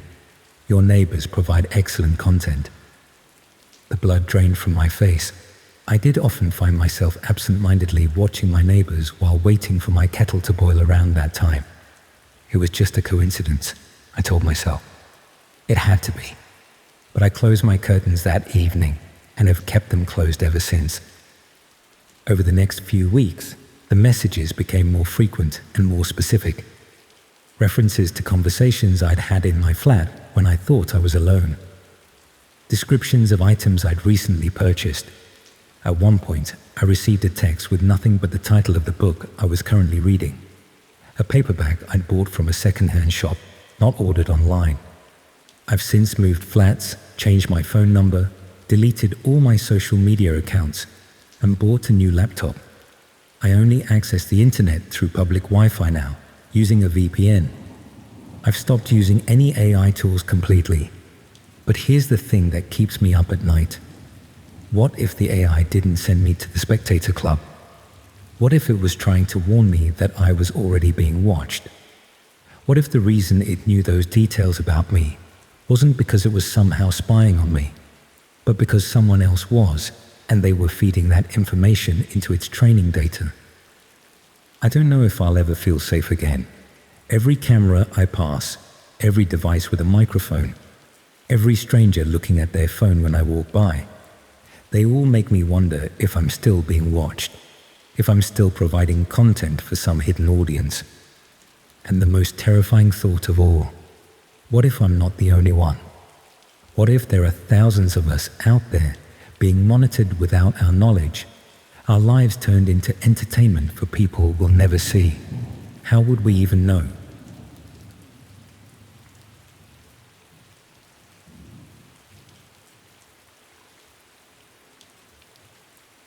It's been 3 months since that night on my couch, and I still haven't used my laptop properly since. I've bought a new one actually. I just couldn't bring myself to even turn the old one on again. Some things you just can't unsee, and what I found in my own bookmarks folder still gives me nightmares. I've always been a bit of a tech hoarder. I'm the type who never deletes emails, keeps screenshots of everything, and has about 50 tabs open at once. My friends always joke about it, how I'll save articles I'll never read and bookmark pages just in case, but never actually go back to them.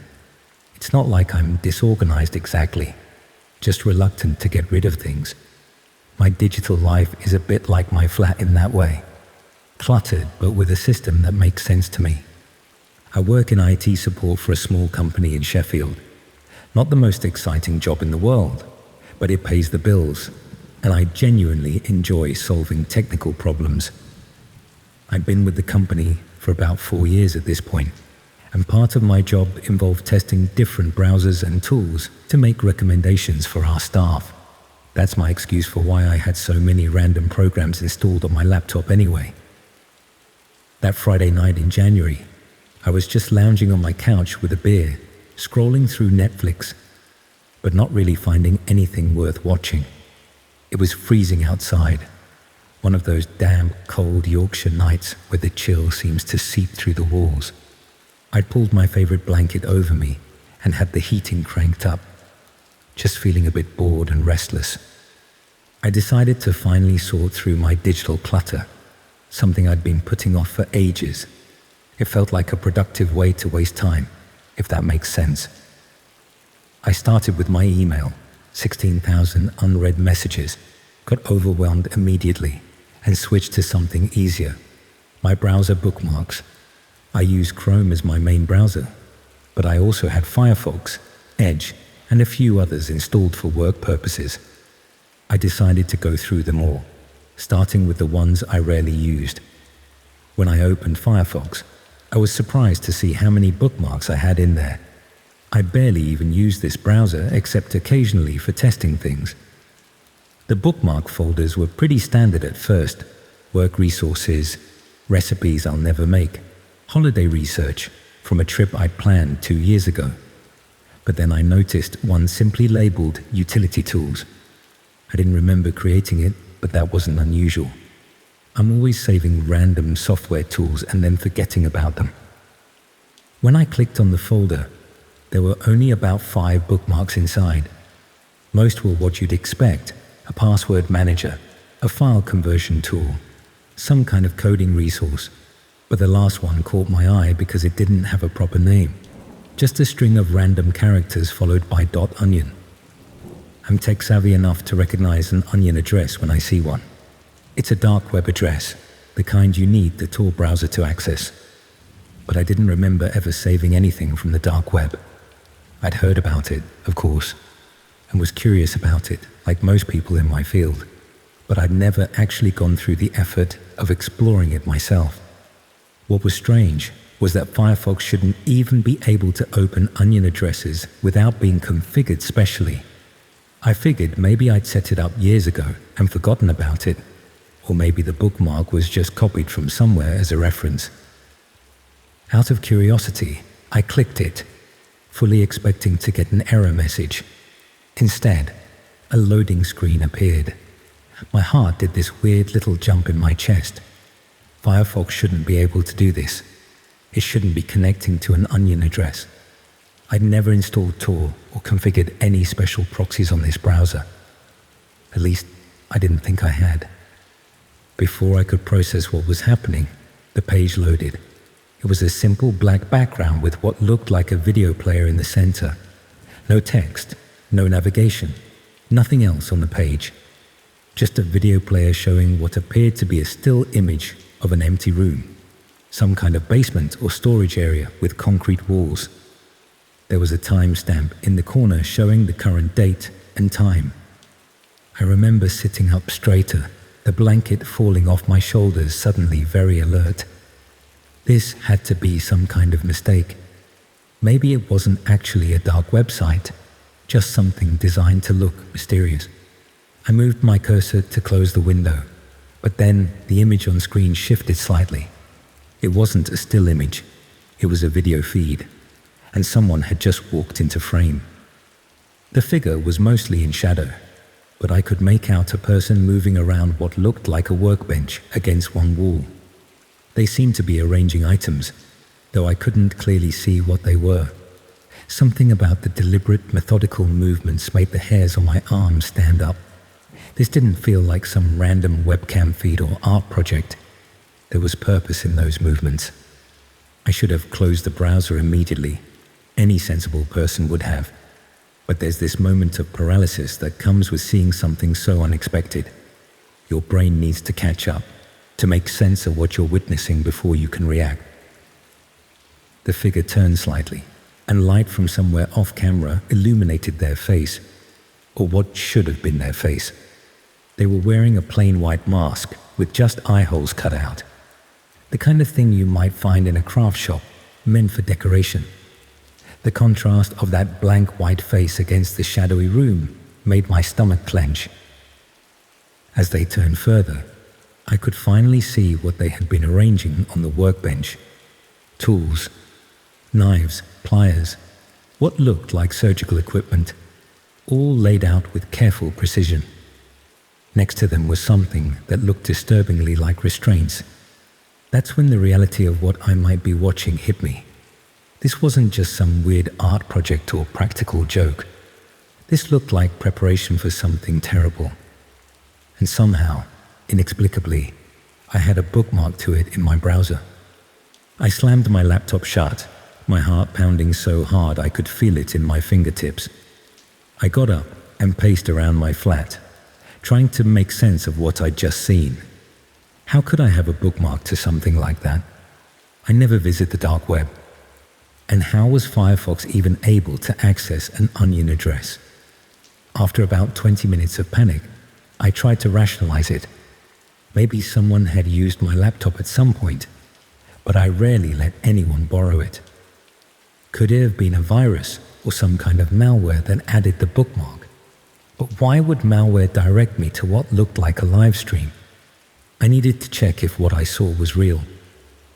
I opened my laptop again, but this time I didn't click the bookmark. Instead, I looked at its properties. The bookmark had been created 8 months earlier, according to the metadata. 8 months.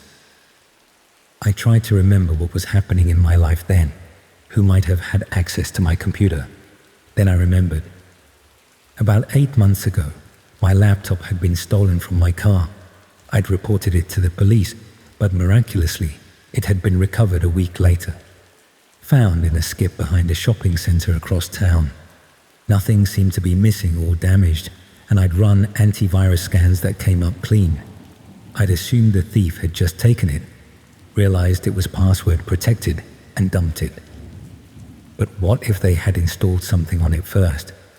What if they had configured Firefox to access the dark web and left that bookmark deliberately? The thought made me feel physically ill. I'd been using this laptop for 8 months without realizing someone had tampered with it.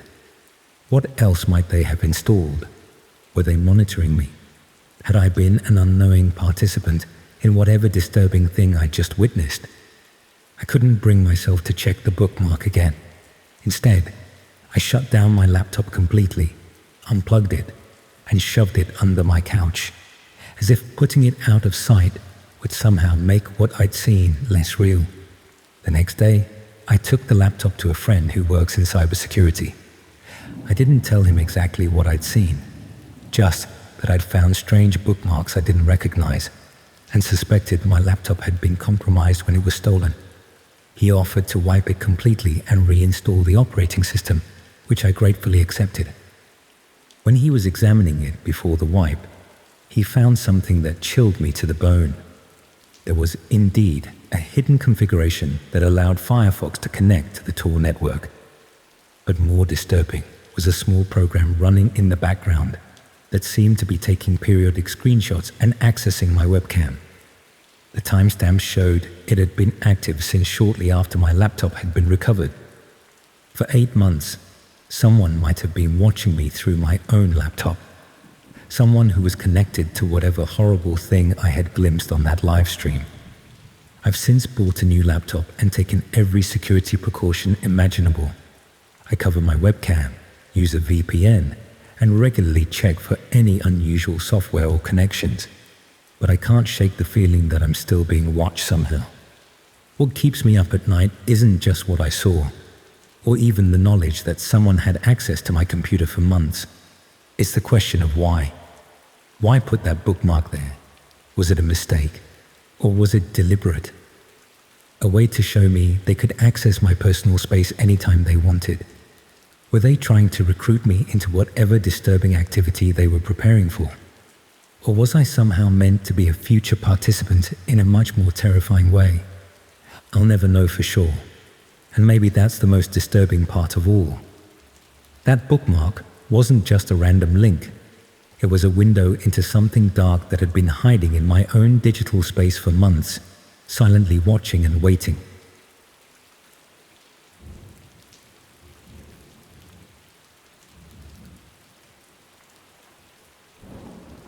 want to tell you about something that happened to me last February. It's pretty messed up, and I haven't really told anyone about it until now. I figured it might be worth sharing, both to get it off my chest and because, well, maybe it could prevent someone else from falling into the same trap I did. It all started when I received an invitation to test out a new VR experience at a place called Neo Sensory in Manchester. What was supposed to be a simple tech preview turned into one of the most disturbing experiences of my life and opened my eyes to a dark reality hiding behind cutting-edge technology.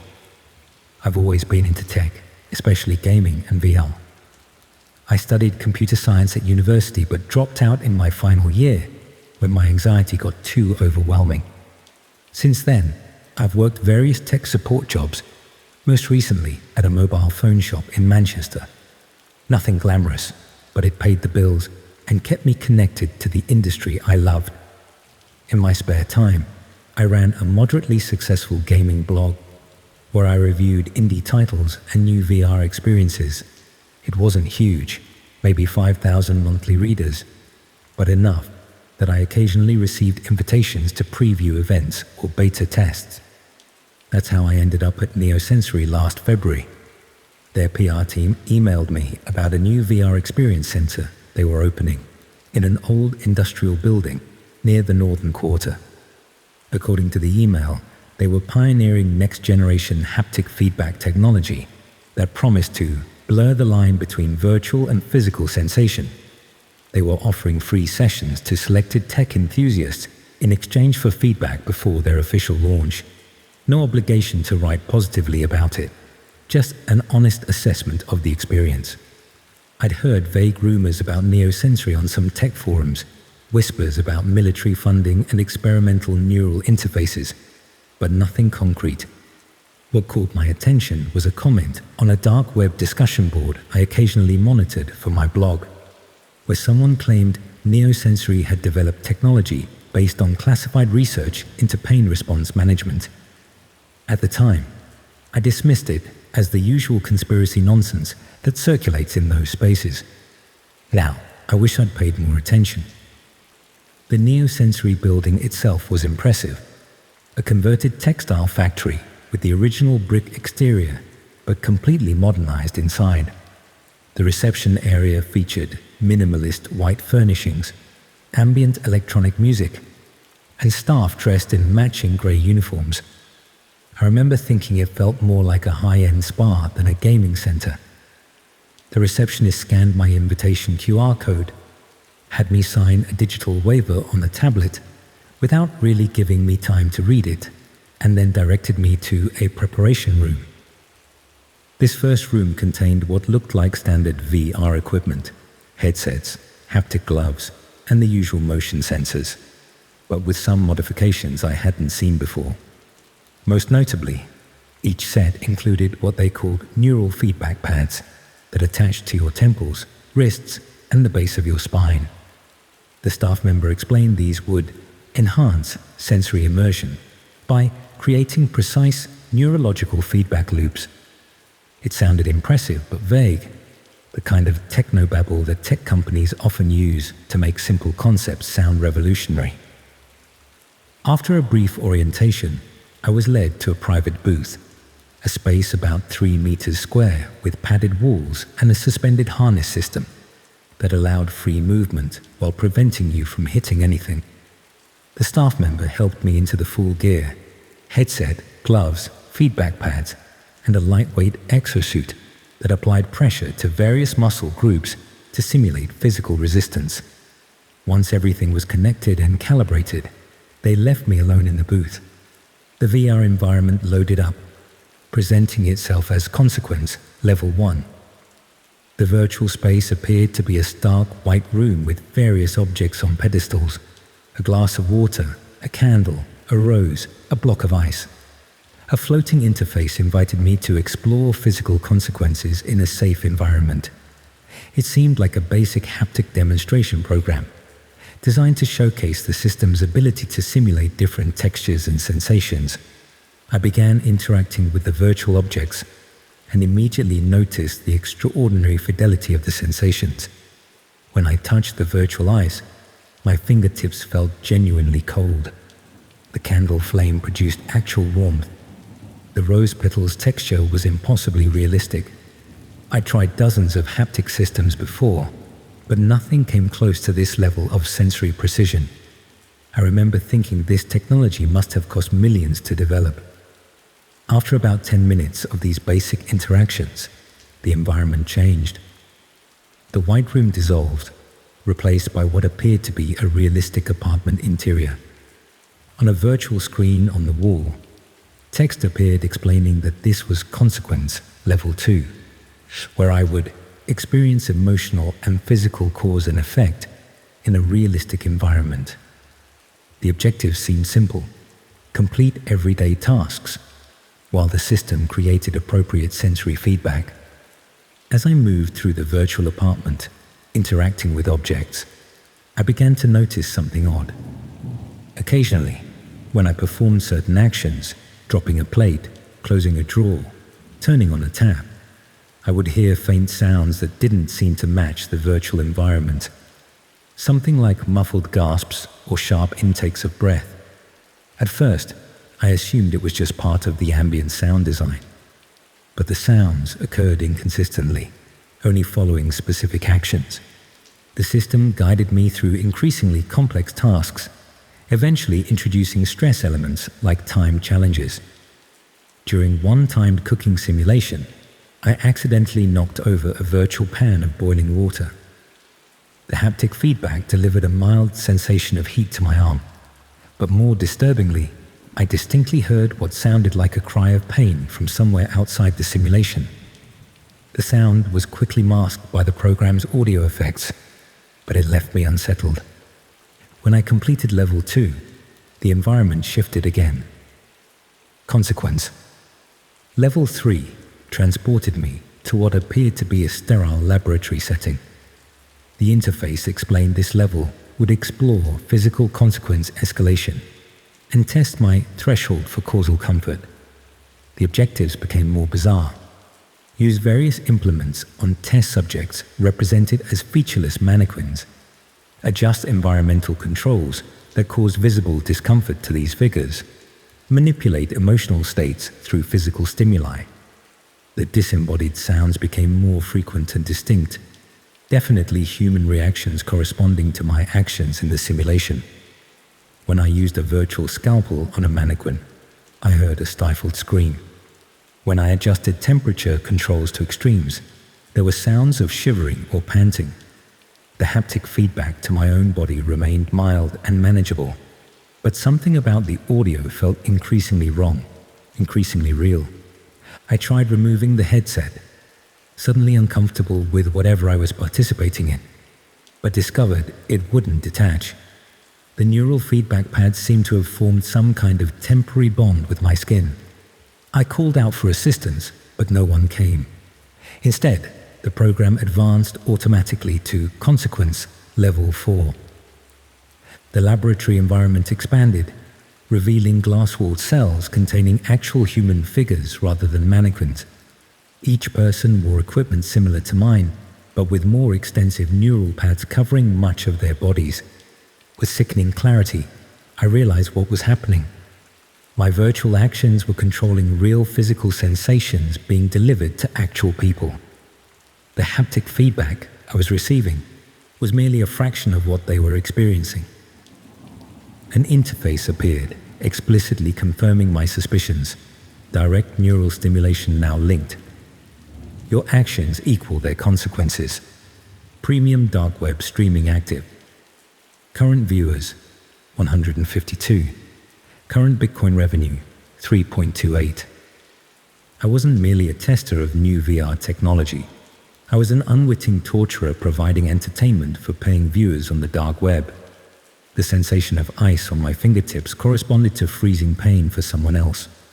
The warmth from the candle translated to burning agony for my involuntary partner. Every interaction I'd found so impressively realistic had caused genuine suffering to someone being held in this facility. In horrified panic, I tried again to remove the equipment, pulling frantically at the headset and gloves. This triggered what the system called a non-compliance protocol, a brief but excruciating electrical shock delivered through the neural pads. A message informed me that removing the equipment prematurely would cause terminal feedback to both myself and my connected subjects. For what felt like hours, but was probably only 40 minutes, I was forced to continue participating, trying to minimize the actions that seemed to cause the most severe reactions. Eventually, a countdown timer appeared, indicating the session was nearing completion. When it reached 0, the system began a shutdown sequence, and the equipment finally released its hold on me. As the headset lifted away, I caught a glimpse of multiple screens on the booth's wall that had been hidden before. They showed various angles of rooms containing people connected to equipment similar to mine, their bodies responding to whatever was happening in their corresponding simulations. Some were clearly unconscious, others writhing in obvious distress. One screen displayed what appeared to be a bidding interface with usernames and cryptocurrency amounts. I stumbled out of the booth, dizzy and disoriented, to find the preparation room empty. The reception area was similarly deserted, with no sign of the staff who had greeted me earlier. The building's main door was unlocked, and I fled into the street, gasping for air that didn't reek of sanitizer and fear. I spent that night deliberating whether to contact the police. By morning, I convinced myself I should, but when I returned to the address with 2 officers, we found the building completely empty. No VR equipment, no booths, not even the reception desk. Just an empty industrial space with bare walls and a concrete floor. The officers took my statement but clearly didn't believe me, especially when they couldn't find any record of a company called Neosensory registered at that address or anywhere in Manchester. 2 weeks later, I received an email from an encrypted address containing only a video file. The footage showed me during my session, my face contorted with fascination and then horror as I gradually realized what I was participating in. Below the video was a message: Level 5 access granted. Premium controller status available. Your unique neural signature has been catalogued. Distance operation now possible. I destroyed my laptop, changed my phone number, deleted all my social media accounts, and moved to a different city. But I can't escape the knowledge of what I participated in, or the fear that somehow, through that brief neural connection, they still have access to me. Sometimes my fingers tingle unexpectedly, as if holding phantom controllers. Sometimes I feel the ghost of those neural pads against my skin. And sometimes, when I pass someone on the street who winces suddenly or gasps in unexpected pain, I wonder if somewhere, someone is playing a game with real consequences, using the neural signature they harvested from me as their unwitting proxy in the physical world.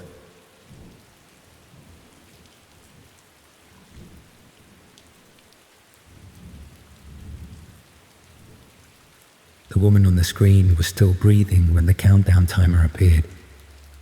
30 minutes. That's how long she had left before whatever was going to happen to her began. I didn't know it then, but that's also when my normal life ended. I've never told anyone this story before, not properly anyway. I've alluded to it when people ask why I switched universities in my second year, but I've never felt ready to relive it in full until now. I suppose sharing it here, anonymously, feels safer. My therapist suggested writing it down might help process what happened, but I couldn't bring myself to do that either. Somehow, telling it like this, as if I'm just recounting it to a friend who wasn't there, makes it more manageable. I was studying computer science at a university in northern England. Not one of the fancy Russell Group ones, but decent enough. The campus was this odd mix of brutalist 1960s concrete blocks and sleek glass buildings that had been added more recently. Our main computer lab was in one of these newer buildings, all gleaming surfaces and ergonomic chairs. The kind of place that's supposed to inspire innovation and creativity, but mostly just made me worry about leaving fingerprints on everything. It was mid-October, about 6 weeks into my first year. The excitement of my first weeks had worn off, and the reality of the workload was setting in.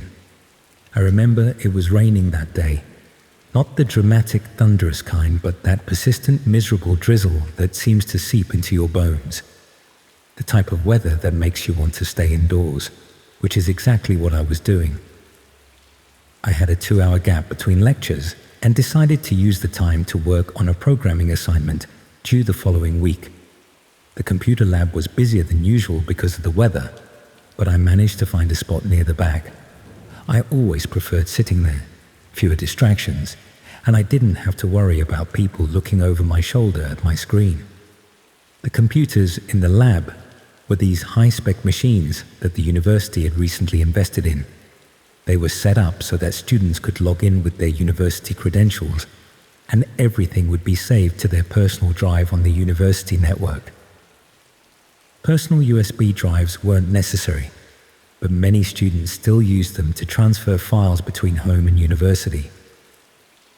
I was about halfway through my assignment when Professor Harris walked in. He taught our Introduction to Network Security module and was known for being somewhat eccentric but brilliant. He was in his 50s, with a perpetually rumpled appearance, the stereotype of an academic who cared more about ideas than presentation. Professor Harris was setting up for a lecture that would be held in the lab later that afternoon. He was connecting his laptop to the projector and muttering to himself. I didn't pay much attention. I was struggling with a particularly frustrating bit of code. But then I noticed him searching through his pockets and bag with increasing urgency. He'd clearly lost something. Eventually, he approached the teaching assistant who was supervising the lab and had a brief conversation I couldn't hear. The assistant shrugged and gestured around the room. Professor Harris looked annoyed but resigned. He left shortly after, presumably to retrieve whatever he'd forgotten from his office.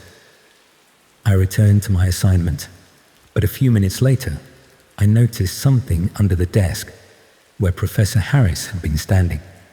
A small black USB drive. Without thinking much of it, I picked it up, assuming it contained his lecture slides for the afternoon. I thought I'd be helpful and plug it into his laptop so it would be ready when he returned. This is the moment I replay in my head constantly. The moment where if I'd made a different choice, if I'd just left the USB drive at the reception desk or waited for Professor Harris to come back, everything that followed might not have happened. But I didn't. Instead, I walked over to his laptop, which was still connected to the projector but had gone into sleep mode. I wiggled the mouse to wake it up and plugged the USB drive into one of the ports. I expected a File Explorer window to open, showing the contents of the drive so I could find his lecture slides. Instead, the screen remained black for a moment. Then, without any prompt from me, an application launched automatically. At first, I thought it was some kind of video player as a dark window opened, filling the screen. I realized with horror that what I was looking at was being streamed in real time. The image was grainy and poorly lit, but clear enough to make out a room with bare concrete walls. It looked like a basement or cellar of some kind. In the center was a young woman, tied to a chair. Her head was slumped forward, but I could see she was breathing. She appeared unconscious, not dead, which was somehow both a relief and more terrifying, because it meant whatever was going to happen to her hadn't started yet. I froze. My brain couldn't process what I was seeing. Part of me thought, hoped, it might be some elaborate setup for a horror film or an extreme performance art piece. But deep down, I knew better. There was an authenticity to the crudeness of the setup that no staged production would include. The feed had no sound, which made it even more unnerving. I could see the woman's chest rising and falling with each breath, but the silence made it feel distant and surreal, like watching a security camera feed. A ticker at the bottom of the screen was counting down from 30 minutes. It was at 28:47 when I first noticed it. I should have immediately unplugged the USB drive and reported it. That would have been the sensible, ethical thing to do. But shock kept me rooted to the spot, staring at the screen. I couldn't reconcile what I was seeing with the ordinary university environment around me. The cognitive dissonance was paralyzing. Then I noticed something that made my blood run cold. In the background of the video, barely visible in the poor lighting, was a small table. On it was a copy of our university newspaper, folded open to show the front page. I recognized it immediately because I'd read it that morning. It was the current issue, published just 2 days earlier.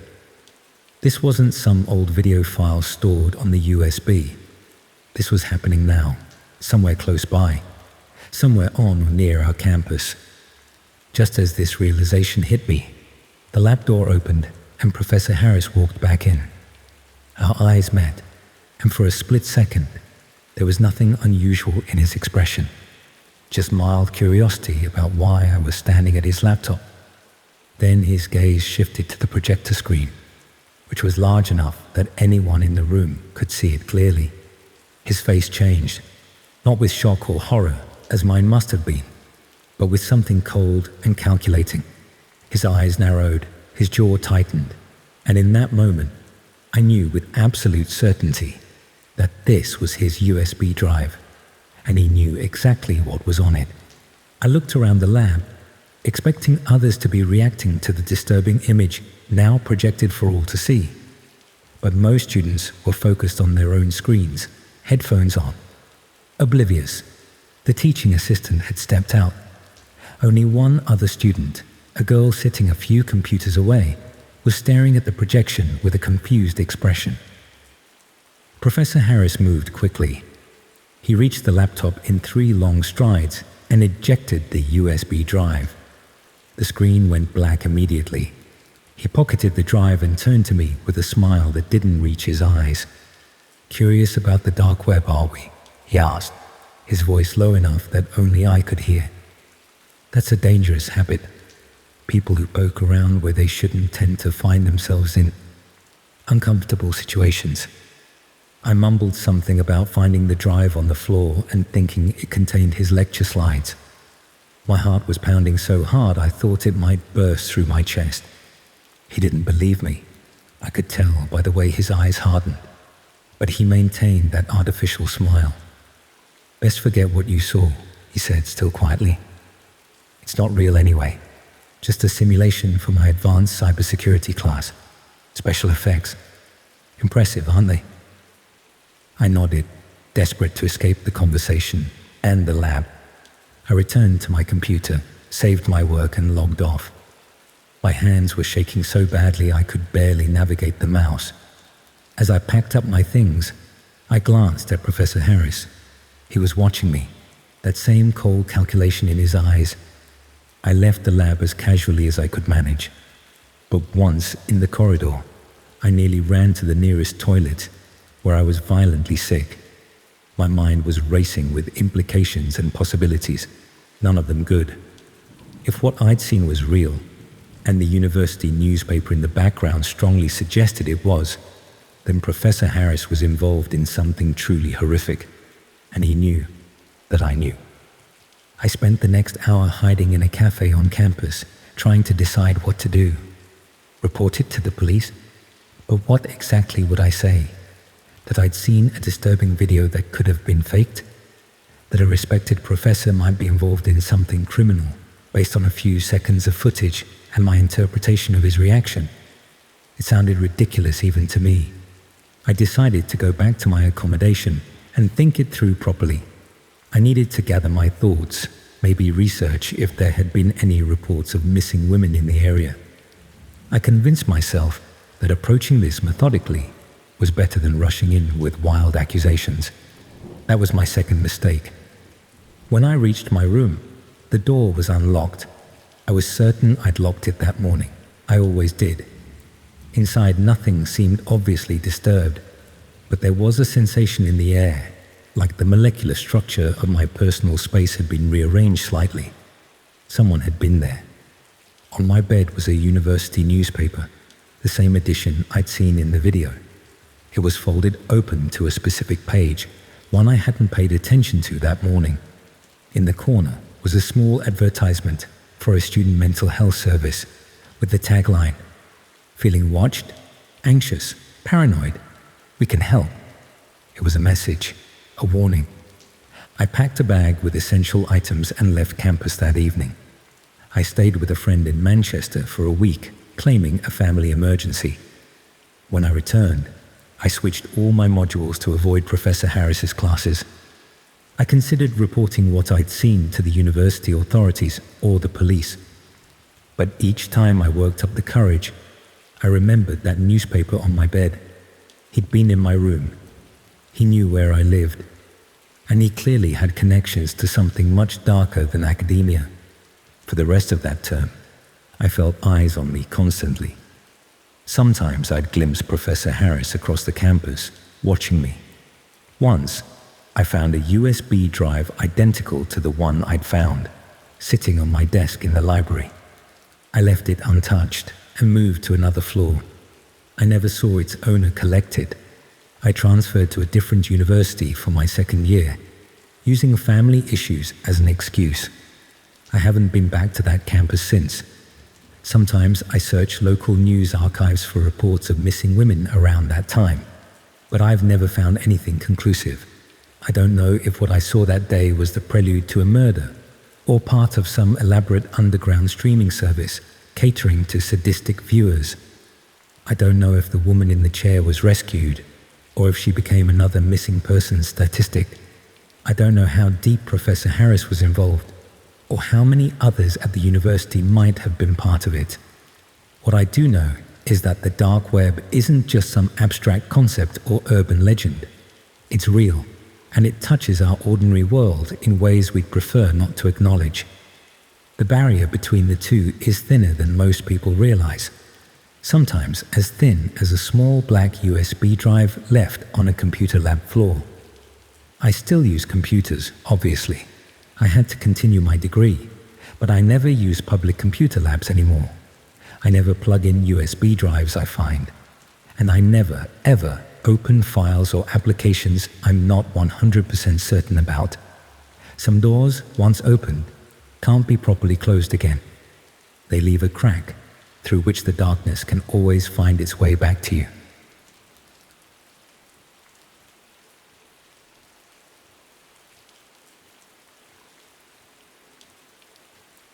The pulsing lights still trigger panic attacks, strobing reds and blues that scatter across my vision like electric panic. Even passing nightclubs from the safety of a taxi can send my heart hammering against my ribs. My skin instantly slick with cold sweat as I'm transported back to that abandoned warehouse in East London, where the floor vibrated with bass drops that masked screams, where the dark web broadcast its most visceral content beneath the perfect camouflage of legitimate revelry. I wasn't always this fractured shell, jumping at shadows and sleeping with the lights on. Before that night, I was simply Ellie, a second-year art student at Central St. Martin's, with an experimental photography portfolio and a growing reputation for capturing London's underground scene. My work focused on the beautiful chaos of illegal raves, the authentic euphoria of spaces where social boundaries dissolved under relentless beats and shared chemical experiences. I prided myself on accessing events that existed through whispered invitations and temporary messaging groups, documenting fleeting moments of connection in venues that would be empty by sunrise, leaving no evidence of the hundreds who had transcended reality within their walls. The invitation to dissent came through Mira, a Lithuanian fashion student whose connections to London's underground electronic scene ran deeper than most.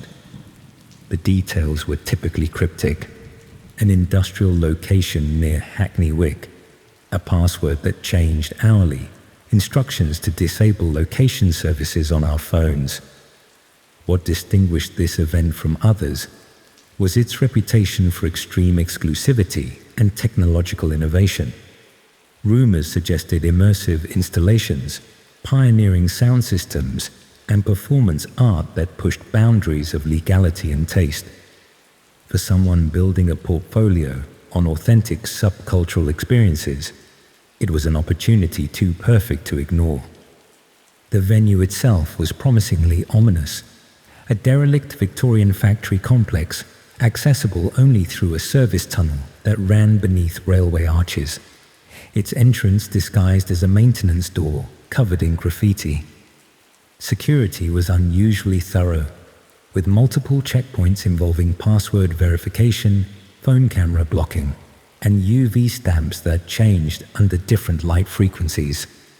I remember feeling a thrill at the elaborate precautions, interpreting them as signs of an authentically underground experience rather than the warning system they actually were, filtering potential witnesses and creating plausible deniability for what happened in the innermost chambers. The main dance area initially seemed like a standard warehouse rave, albeit executed with exceptional attention to detail. 3 stages featured international DJs playing staggered sets, their music calibrated to build and release tension across the venue in coordinated waves. Lighting rigs responded to sound frequencies in complex patterns that seemed almost sentient in their anticipation of melodic shifts. The crowd, perhaps 600 people, represented a cross-section of London's creative scene, from fashion students to tech entrepreneurs, all moving with the synchronized energy of collective experience. What distinguished this event from others I documented was the series of threshold spaces extending beyond the main area. Each required additional verification, different colored wristbands, separate UV stamps, whispered passwords exchanged with stony-faced security personnel who appeared suddenly from shadows between beats. These progressive layers created a hierarchy of access that appealed to the basic human desire for exclusivity, each new area promising greater liberation from societal constraints. I followed Mira through several of these thresholds, my photographer's eye cataloging details for later. The subtle shifts in lighting temperature, the increasing intensity of bass frequencies that vibrated bone rather than just flesh, the gradual change in crowd demography toward a harder, more committed core of participants. The 4th threshold area was where the atmosphere shifted subtly but unmistakably. The music maintained its relentless energy, but the production elements incorporated subliminal elements that created a disorienting effect, frequencies that triggered primal unease, lighting patterns that induced mild hallucinations, even in those who hadn't consumed substances. The crowd here was noticeably different. Fewer dancers lost in music, more observers maintaining awareness of their surroundings. Multiple small alcoves lined the perimeter, each containing what appeared to be private viewing areas with screens displaying abstract visuals synced to the music. It was in this space that I first noticed the cameras, not the obvious security equipment mounted near exits, but discrete, professional-grade setups positioned to capture specific areas of the dance floor. The operators moved with practiced efficiency, focusing on particular dancers who seemed unaware of the attention. When I pointed them out to Mira, she explained them as part of the event's immersive documentation, creating personalized visual souvenirs for participants. The explanation seemed plausible in the context of an avant-garde art-tech fusion event, but something in her delivery, a studied casualness, a deliberate vagueness, triggered the first whisper of unease. That whisper became impossible to ignore when we reached the final threshold, a red-lit corridor leading to a space identified only by a symbol that resembled a stylized eye. The security here was markedly different. 2 men with the unmistakable physicality of combat training, rather than standard event security, communicating through earpieces with a military precision. that seemed incongruous in a hedonistic environment. Mira exchanged not just a password, but a complex sequence of gestures that appeared choreographed, receiving in return a sleek black wristband embedded with what looked like a microchip. I hesitated then, instinct finally overriding curiosity, but the decision was effectively made for me as the crowd behind surged forward during a particularly intense bass drop, pushing me through the threshold before I could articulate my reservations. The security personnel made no move to stop me despite my lacking the black wristband, an oversight that I would later understand was deliberate. Certain participants were allowed through not as audience, but as potential content. The space beyond defied easy categorization. At first glance, it resembled an exclusive VIP area, luxurious seating arrangements surrounding a central dance floor where perhaps 50 people moved with chemically enhanced abandon. Closer observation revealed disturbing inconsistencies. The screens displaying not abstract visuals but live feeds from the main venue, focusing on specific individuals. Multiple doors leading to smaller rooms with reinforced soundproofing. A sophisticated technical setup manned by expressionless operators wearing identical black clothing. From my position near the entrance, partially concealed by a structural column, I watched as Mira approached one of these technicians, engaging in a brief exchange before being directed to a seating area where several other black wristband wearers lounged with the entitled casualness of regular patrons. On the screens, I could see the main dance floor from multiple angles, particular feeds tracking individual dancers with unsettling precision, metadata scrolling alongside their images, heart rates, estimated substance levels, physical specifications catalogued with clinical detachment. The realization crystallized with nauseating clarity. This wasn't documentation for artistic purposes or even standard surveillance. It was targeting, the identification and tracking of potential subjects for whatever occurred behind those soundproof doors. As if confirming my suspicions, one screen switched to a browser interface I recognized from journalistic exposés of dark web markets. The distinctive aesthetic of sites accessible only through specialized browsers, complete with cryptocurrency payment options and anonymous user profiles. Before I could process the full implications, the music in both the main venue and this inner sanctum synchronized in a carefully orchestrated moment, a simultaneous bass drop across all spaces that sent the crowd into collective euphoria, the volume momentarily high enough to mask any other sound. In that precise moment, two security personnel moved with practiced efficiency toward a young woman dancing alone near the center of the floor, her movements suggesting heavy MDMA use and corresponding vulnerability. The intervention was so smooth, so integrated with the chaotic energy of the rave, that those nearby registered nothing unusual. Just another overwhelmed participant being assisted by security. Only from my peripheral position could I see the reality. Not assistance, but acquisition. The woman's momentary resistance misinterpreted by nearby dancers as the uncoordinated movements of chemical intoxication. Within seconds, she had been guided, part escorted, part carried, through one of the soundproof doors. On the screens, I watched her designated tracker switch from the main floor feed to an interior room view, her profile information transferring to a different interface where anonymous users began placing bids beside requests, too disturbing to fully comprehend. This was the true purpose of Descent, not an experimental rave, but a procurement operation for dark web red rooms, using the sensory overload and chemical disinhibition of the electronic music scene to identify, isolate, and extract vulnerable participants. The various thresholds functioned as progressive filters. The multiple security checkpoints ensuring no recording devices could document what truly occurred in these innermost chambers. The legitimate rave provided both hunting ground and perfect cover. Any disappearances easily attributed to the transient nature of such events. Attendees unlikely to file police reports given the illegal nature of the gathering itself.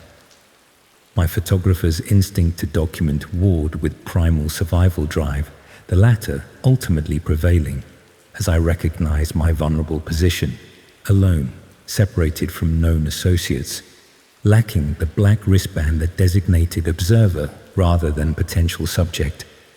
With deliberate casualness that belied my internal panic, I began moving laterally toward the entrance corridor, maintaining proximity to groups of dancers to avoid isolation. I had nearly reached the threshold when the music executed another coordinated drop, the momentary chaos revealing a chilling sight. Mira watching me with clinical detachment, communicating something to a security operative whose attention immediately focused in my direction. The betrayal hit with physical force. She wasn't just an attendee, but an active participant in the operation, perhaps a spotter who identified and delivered suitable subjects. Our entire friendship, her convenient connections to exclusive events, her interest in my documentation of underground spaces, all revealed as calculated grooming of a potential victim, or perhaps a useful procurer who could access social circles she could not. What followed exists in my memory as fragmented impressions rather than coherent sequence, pushing through the crowd with increasingly desperate determination. Security personnel following with the unhurried confidence of predators in controlled territory, multiple threshold crossings where my UV stamps gained me passage toward the outer zones, the progressive decrease in crowd density making concealment increasingly difficult. I emerged into the main warehouse space during a DJ transition, the momentary reduction in auditory assault allowing me to hear footsteps gaining behind me. Pure survival instinct propelled me toward an emergency exit I'd noted earlier, a prerequisite habit from years of attending unregulated events in potentially unsafe structures. The door yielded to my weight, alarm systems apparently disabled to prevent official attention, depositing me into a service alley slick with recent rain. The knowledge that pursuers would expect escape along the main entry tunnel sent me in the opposite direction, scrambling over a chain-link fence into an adjacent railway maintenance yard.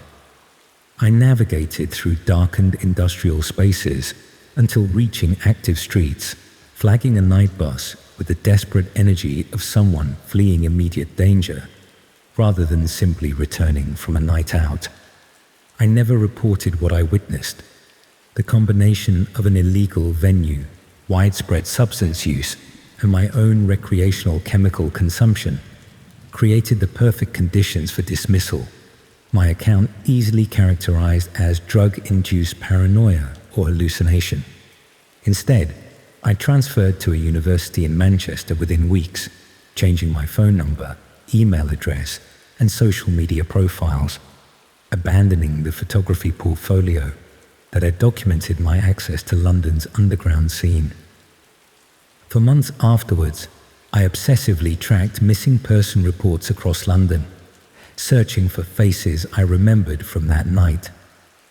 2 disappearances aligned with the time frame and demographic: a Dutch exchange student and a junior fashion buyer, both reported missing after nights out with friends. Both cases eventually going cold when investigations revealed their final communications mentioned attending an exclusive underground event they'd been invited to through recent acquaintances. 3 years have passed, but certain stimuli still trigger visceral flashbacks, particular bass frequencies that resonate at the exact pitch used during those synchronized drops. the specific red wavelength that illuminated that final threshold, the distinctive UV reactive ink used for entry stamps.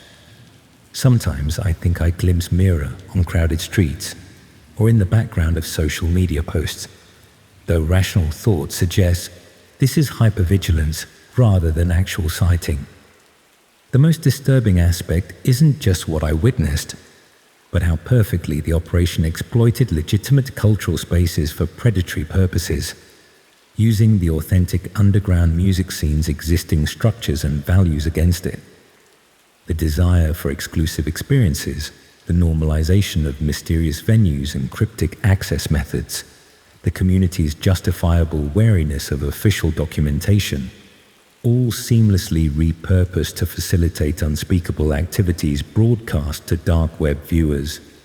I haven't attended any dance music event since that night, haven't stood in a crowd where I couldn't identify every exit, haven't allowed myself to experience the surrender to collective movement that once defined my social experience.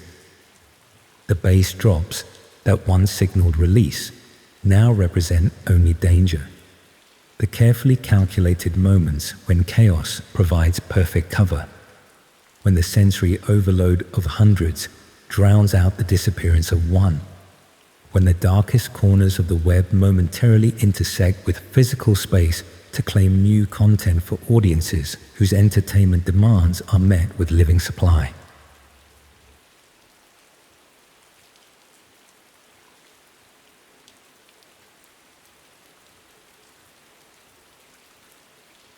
It's been 3 months since I disembarked from the Orpheus, and sometimes I convince myself it was all just some fever dream brought on by too much sun and champagne. But then I'll catch a news headline about another wealthy passenger gone missing at sea, and the memories come flooding back with such clarity that I can almost smell the salt air mingling with blood. I've always been fascinated by the dark web. As a cybersecurity analyst for a major banking group in London, part of my job involved understanding how financial data ends up for sale on hidden marketplaces. I'd spent years mapping these shadow economies, cryptocurrency tumbling services, escrow systems for illegal transactions, auction sites for stolen identities. But all my research had been conducted through secure terminals in our company's basement, never venturing beyond observation into participation. I was the digital equivalent of a wildlife photographer, watching predators from a safe distance. That professional distance disappeared the moment I stepped aboard the Orpheus. The cruise had been a gift from my brother James, who works for the company that owns the ship. Sovereign Seas, they call themselves, a relatively new luxury cruise line catering exclusively to the ultra-wealthy. James isn't rich himself, but his position in their corporate security division occasionally afforded him perks like complimentary cabins during the ship's inaugural season. When his girlfriend backed out at the last minute, he offered me the ticket, knowing I was burned out and desperately needed a break from staring at code all day. "Just bring a nice suit for the captain's dinner and don't embarrass me," he'd said. I remember laughing, thinking the biggest challenge would be pretending to belong among people who considered £50,000 for a 2-week Mediterranean cruise to be a reasonable expense. The Orpheus was unlike any cruise ship I'd seen before, more floating luxury hotel than vessel. My cabin, despite being one of the smallest offered, was larger than my London flat. Everything gleamed with new money opulence. Marble bathrooms, private balconies, artworks by recognizable names adorning every corridor. The ship boasted 5 restaurants, 3 swimming pools, a casino, spa, cinema, and countless other amenities designed to ensure its wealthy patrons never experienced a moment of boredom. I spent the first 3 days in a pleasant haze of luxury, feeling gloriously out of place among hedge fund managers, tech entrepreneurs, oil magnates, and their surgically enhanced partners. Most passengers ignored me entirely, which suited me fine. I was content to lounge by the adults-only infinity pool, working my way through complimentary cocktails and paperback thrillers. It was on the fourth night that I noticed something odd. I'd ventured to the casino after dinner, not to gamble. I couldn't afford the minimum stakes, but to people watch. I was nursing a whiskey at the bar when I overheard a conversation between two men seated nearby. They weren't being particularly discreet, perhaps assuming that no one would understand the terminology they were using. But to someone who spent their career studying illicit digital marketplaces, phrases like secure proxy chain and Monero transfer confirmation stood out like sirens. I didn't turn to look at them directly, but angled my phone to capture their reflection in the bar's mirrored backsplash. One was elderly, perhaps in his 70s, with the leathery tan of someone who wintered exclusively in tropical climates. The other was younger, maybe 40, with the muscular build of someone who paid handsomely for personal training. Both wore expensive watches and spoke with American accents. Level B access is guaranteed with the package you purchased, the younger man was saying. The stream quality is excellent, and interaction options are available for premium members. The older man nodded, sliding what looked like a matte black credit card across the bar. Same verification process as last time. Something in their manner, the furtive glances, the careful phrasing, triggered my professional paranoia. In my line of work, you develop a sixth sense for when people are discussing things they shouldn't be. I'd assumed my dark web investigations would stay firmly in London, not follow me into this floating palace of privilege. I might have forgotten about it entirely had I not encountered the same younger man the following day. I was exploring the ship, trying to walk off a hangover, when I noticed him speaking with a crew member in a service corridor I'd accidentally wandered into. They both gave me sharp looks before the crew member directed me back to the passenger areas with a practiced smile. As I turned to leave, I caught a glimpse of what looked like a security keypad beside an unmarked door. Unusual, given that crew areas typically used RFID badges for access. Curiosity got the better of me. That evening, I messaged James, asking if there were restricted areas on the ship beyond the usual crew quarters and engine rooms. His response was oddly hesitant. He asked why I wanted to know, then advised me to stick to the passenger decks and not go looking for trouble. When pressed, he claimed ignorance, saying corporate security wasn't privy to all shipboard operations. His evasiveness only intensified my interest. Over the next 2 days, I began paying closer attention to the ship's layout, noticing small inconsistencies between the deck plans posted for emergency purposes and the actual structure I was exploring. There appeared to be spaces unaccounted for, not unusual in ship design, where mechanical systems often occupy irregular voids. But combined with what I'd overheard, it piqued my professional curiosity. I also observed patterns among certain passengers. About a dozen individuals seemed to receive special treatment. Crew members would speak to them in hushed tones. Electronic key cards were discreetly exchanged, and they would occasionally disappear for hours despite not being in their cabins or any public areas. All were men of significant wealth, based on snippets of conversation I overheard and quick internet searches of names I managed to learn. On the 7th night of the cruise, I decided to follow one of them. I'd noticed a Russian businessman who frequently spoke with the young American from the casino. After dinner, I watched him receive what looked like a small black card from a crew member, then head toward an elevator bank reserved for premium suites. I waited until the doors closed before calling another elevator. then selected the lowest passenger deck, assuming he'd gone downward rather than up to the suite levels. When the doors opened, I found myself in a corridor identical to other passenger decks, but eerily quiet. Most of the ship's activity happened on higher levels. This deck primarily contained mechanical spaces and cheaper inside cabins. I glimpsed the Russian turning a corner ahead and followed at a discreet distance. He stopped at what appeared to be a service entrance, a metal door with no markings except a small digital panel. After entering a code and scanning his black card, the door opened and he disappeared inside. I waited several minutes, debating whether to approach the door myself, when another passenger, a Saudi man I recognized from the casino, arrived and performed the same entry ritual. I'm not sure what compelled me to continue. Professional curiosity, the thrill of investigation after days of mindless luxury.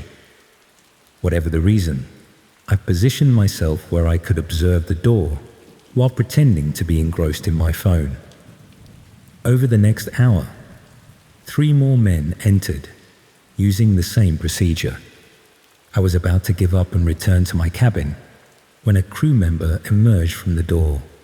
He propped it open with his foot while speaking into a radio, distracted by whatever instructions he was receiving. It was perhaps the only opportunity I would get. With a casualness I didn't feel, I walked briskly toward the door as though I belonged there. The crew member, still distracted by his call, barely glanced at me as I slipped past him into a narrow corridor that sloped gently downward. The door closed behind me with a soft pneumatic hiss. The difference was immediate. Gone were the plush carpets and ambient lighting of the passenger areas, replaced by utilitarian metal flooring and stark fluorescent tubes. The air felt different too, cooler, with a subtle chemical smell underneath the usual maritime scents. I followed the corridor, passing several unmarked doors before reaching what appeared to be a security checkpoint. An unmanned desk with a monitor showing CCTV feeds. Beyond it, the corridor split in 2 directions. From the left branch came faint sounds of conversation and the clink of glassware. To the right, silence. I chose left, reasoning that the social sounds suggested a gathering rather than restricted areas. The corridor opened into what I can only describe as a private lounge. Dimly lit, with leather furnishings and a well-stocked bar, it resembled an exclusive gentleman's club. The men I'd followed were there, along with perhaps a dozen others, all clutching drinks and speaking in hushed tones. A crew member in a dark suit, rather than the usual uniform, was distributing what looked like tablet devices. I froze, suddenly aware of my mistake. This was clearly a private event, and I had no plausible reason to be there. Before I could retreat, the young American from the casino spotted me, his expression shifting from surprise to cool assessment. "Verification," he stated simply, approaching with an outstretched hand. When I failed to produce the black card, his demeanor hardened. "Security breach," he said quietly into a risk communicator. What followed happened too quickly for me to process completely. 2 men in suits materialized beside me. One gripped my arm firmly while the other conducted a pat-down, removing my phone and cabin key. The American studied my face with cold calculation. "How did you get down here?" he asked. When I stammered something about following someone out of curiosity, his expression suggested he didn't believe me. "Bring him to observation," he instructed the security men. "Full profile check." I was escorted through the lounge, the other guests studiously avoiding eye contact, and through another door at the far end. Beyond lay a small room containing several workstations with multiple monitors. A woman in business attire glanced up as we entered, then began typing rapidly after receiving instructions I couldn't hear over the pounding of blood in my ears. James Mercer's brother, she announced after a moment. Cybersecurity background, potential information risk. The American's expression shifted subtly. Containment protocol? She made a phone call, speaking too quietly for me to hear, then nodded. Approved for limited exposure. Partial NDA package. I was guided to a chair, still firmly in the security man's grip. The American leaned against a desk, studying me with clinical interest. Since you've come this far, and given your professional background, perhaps you'd appreciate understanding what you've stumbled into. It might help you recognize the importance of discretion. He gestured toward one of the larger monitors. The Orpheus offers exclusive experiences for discerning clients. Some of these experiences are streamed to similarly discerning audiences unable to join us physically. The screen flickered to life, showing a live feed of what appeared to be a medical room. A man was strapped to a table, unmoving but conscious, his eyes wide with terror. Around him moved figures in surgical attire, arranging instruments on metal trays. Tonight's subject is a convicted child trafficker who escaped justice through legal technicalities, the American continued conversationally. Our clients bid for various outcomes and methods. The proceeds, minus our substantial fee, benefit victims' organizations anonymously. I felt the blood drain from my face as understanding dawned. This wasn't just dark web content being streamed from the ship. The ship itself was a floating production studio for real-time torture and execution, disguised as a luxury cruise liner. The unmarked doors, the special key cards, the wealthy men disappearing for hours, it all suddenly made horrific sense. This is, I started, but was cut off. Justice of a sort, the American said smoothly. Every subject has been thoroughly vetted. Murderers, traffickers, rapists who escape conventional justice through wealth or connections. We provide closure for victims and entertainment for those with particular appetites.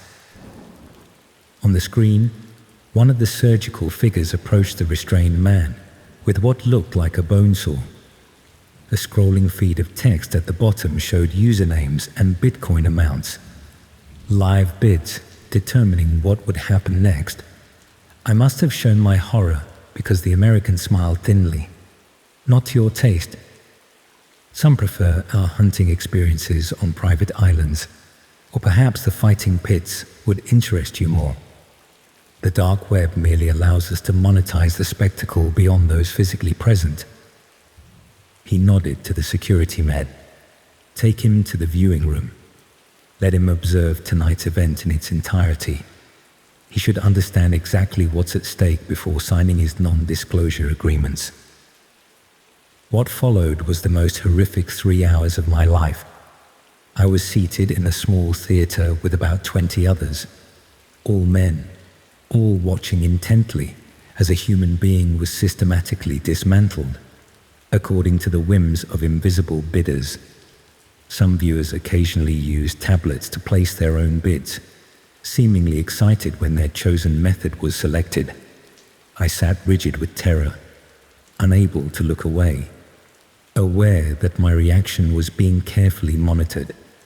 Afterward, still numb with shock, I was presented with a stack of documents threatening financial ruin, criminal charges for illegal access, and severe personal consequences should I ever speak of what I'd seen. I signed without reading them fully, desperate to escape that floating hell. For the remaining week of the cruise, I rarely left my cabin, claiming seasickness. Crew members would smile knowingly when they passed me. The American appeared outside my door the night before docking, offering a special discount should I wish to return as a participating client rather than an observer. I've told no one about this until now. The Orpheus continues its luxury cruises, ferrying the ultra-wealthy around the Mediterranean, Caribbean, and South Pacific. Occasionally, I see cryptic advertisements on certain investment forums referencing immersive experiences beyond imagination, and justice served to order, accompanied by astronomical price points and contact methods I recognize as dark web protocols. Sometimes I wonder if James knew. He never asked about my sudden illness on the ship, never questioned why I haven't accepted his subsequent offers of free cruises. He did mention, casually, that Sovereign Seas has an excellent program for passenger privacy and discretion guarantees.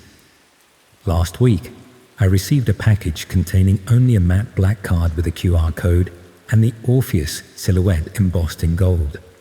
The note read, "Your observational status expires in 30 days. Upgrade or disconnect permanently." I've booked a flight to New Zealand departing tomorrow. I've withdrawn my savings in cash. I'm leaving my phone, laptop, and anything traceable behind. But even as I prepare to disappear, I know the truth. There's no real escape from what I've learned. The dark web isn't just some shadowy corner of the internet. It's a reflection of the darkest corners of human desire, given physical form on vessels like the Orpheus, sailing freely through international waters beyond the reach of conventional law. And the truly horrifying part, for every ship I know about, there must be dozens more I don't.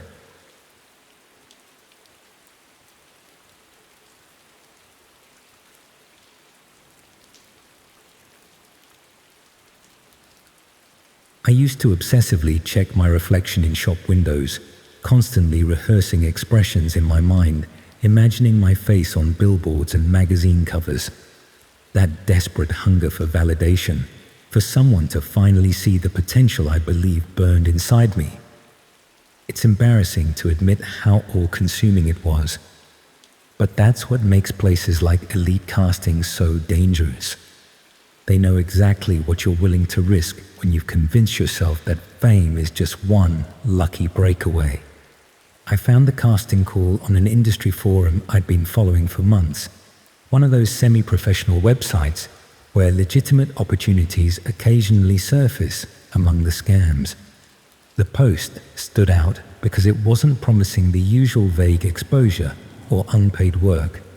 Instead, it offered a substantial daily rate for a luxury fashion campaign, specifically seeking distinctive faces, not conventional beauty. My heart raced as I read those words. I'd been told countless times by well-meaning friends that my look was too unique for commercial modeling, a polite way of saying I wasn't conventionally attractive enough. But here was someone explicitly wanting what I had. The application process seemed thorough, which only reinforced my belief in its legitimacy. I submitted my measurements, recent photographs, and a brief bio highlighting my limited experience. A student fashion show at university, a friend's photography project, nothing that would impress a real agency. 3 days later, an email arrived confirming I'd been shortlisted and inviting me to an in-person casting at their Leeds office. The message included professional-looking documentation, an NDA emphasizing the confidential nature of the upcoming campaign, details about the renowned but unnamed designer, and what to wear to the casting. I spent hours selecting the perfect minimalist outfit, practicing walking with the straight-backed confidence I'd observed in models on runway videos. The address led me to a converted textile mill in the industrial quarter of the city, one of those red brick Victorian buildings that developers had transformed into sleek, modern office spaces while preserving the original facade. Elite Casting occupied the entire top floor, accessible via a service lift that required a code texted to me that morning. Everything about the space radiated exclusivity and professionalism. Polished concrete floors, exposed brick walls adorned with black and white campaign photographs. Minimalist furniture that looked expensive in its deliberate simplicity. Large windows flooded the reception area with natural light, highlighting the dust particles drifting lazily through the air, creating an almost ethereal atmosphere that felt separate from the gritty streets below. A receptionist with immaculate makeup took my details, asked me to sign another NDA, and directed me to a waiting area where 3 other potential models sat scrolling through their phones. They all had that same distinctive quality mentioned in the casting call. Interesting faces rather than conventional beauty. I felt simultaneously reassured and competitive, studying their features while pretending to check my own phone. None of us spoke, each wrapped in our private anticipation. The silence broken only by the occasional sound of a door opening down the corridor as candidates emerged from their castings. After 40 minutes that stretched like hours, an assistant called my name. I followed her through a series of corridors to a large studio space where 3 people sat behind a table, laden with laptops and documents.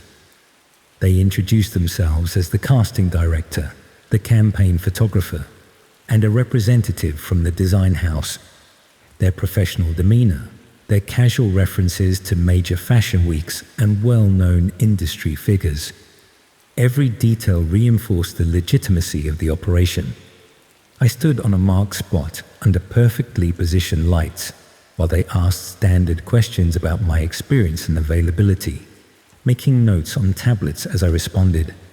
The casting director explained that this campaign was taking an innovative approach, focusing on unfiltered, authentic content that would be released across multiple platforms. The concept sounded vague, yet impressive, full of buzzwords about breaking boundaries and challenging conventional beauty standards. He then asked if I would be comfortable doing a brief screen test to assess how I moved on camera. This, he explained, was more important than traditional modeling experience, as the campaign would involve video content for social media, as well as still photography. The photographer led me to an adjoining room, smaller, more intimate, with a simple white backdrop and professional lighting equipment. A high-definition camera was mounted on a tripod, pointing at a plain wooden chair in the center of the space.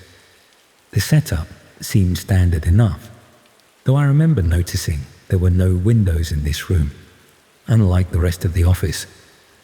The photographer explained that she needed to adjust some equipment and would be back momentarily, leaving me alone to get comfortable in the space. As I waited, I noticed a small red light blinking on the camera. It was already recording. Strange, but perhaps this was part of the process, capturing natural moments rather than posed ones. I also became aware of how quiet the room was, a complete absence of the ambient noise that had filled the rest of the office. The walls appeared thicker here, possibly soundproofed for recording purposes. These details registered as professional considerations rather than warning signs, evidence of a high-end operation rather than something sinister. The photographer returned with what she described as a simple outfit for the screen test. A plain black tank top and shorts that seemed more suitable for a fitness shoot than high fashion. When I hesitantly mentioned this discrepancy, she explained that they needed to see how different body types moved naturally before designing the final campaign looks. It sounded reasonable enough at the time, though now the memory makes me nauseous. I changed behind a small partition, increasingly aware of the camera's unblinking eye, wondering if it had been turned off during this process, but too intimidated by the professional environment to ask. The screen test began innocuously. Simple poses, turning to show different angles, basic movement sequences. But gradually, the photographer's instructions shifted. She asked me to show more skin, to adjust the clothing to reveal more of my shoulders, my collarbone. The directions became increasingly specific about how I should move, how I should touch my own skin, how I should express certain emotions. Each request was presented as a standard industry practice, each boundary pushed with the assurance that this was normal, that major models did this every day, that my hesitation only revealed my inexperience. I remember the exact moment when discomfort crystallized into fear. The photographer had stepped out again, supposedly to consult with the casting director about the next sequence. I rose from the chair, intending to stretch my legs, and noticed a small panel on the wall behind the camera had slid open slightly, revealing what appeared to be another room beyond, darker, filled with additional screens showing different angles of the space I occupied. For a brief second, I glimpsed multiple figures watching intently. Then the panel silently closed. My instinct screamed to leave immediately, but doubt crept in. Perhaps this was normal, a separate control room for technical staff. I'd never been to a professional casting before. Maybe this was standard procedure I was misinterpreting due to nervousness. The thought of walking out, of potentially burning bridges in an industry I desperately wanted to enter, made me hesitate just long enough for the photographer to return, this time with a male assistant carrying additional equipment. The atmosphere shifted subtly. The photographer's instructions became colder, more demanding. The assistant positioned what appeared to be restraints on the chair, explaining them as posing aids that would help maintain specific positions for longer sequences. When I expressed concern, they exchanged a look I couldn't interpret. The photographer reminded me of the confidentiality agreement I'd signed, emphasizing the competitive nature of the industry and how many aspiring models would gladly take my place if I wasn't serious about the opportunity.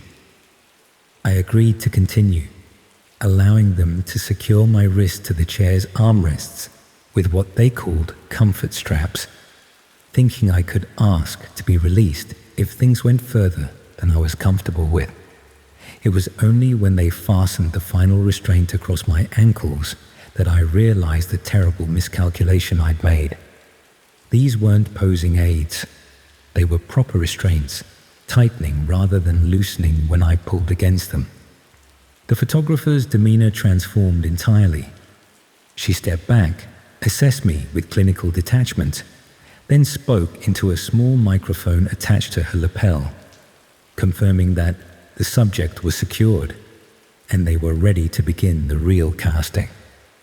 The assistant wheeled in additional equipment, another camera on a movable arm that could capture close-up angles, a laptop connected to what appeared to be a broadcasting setup.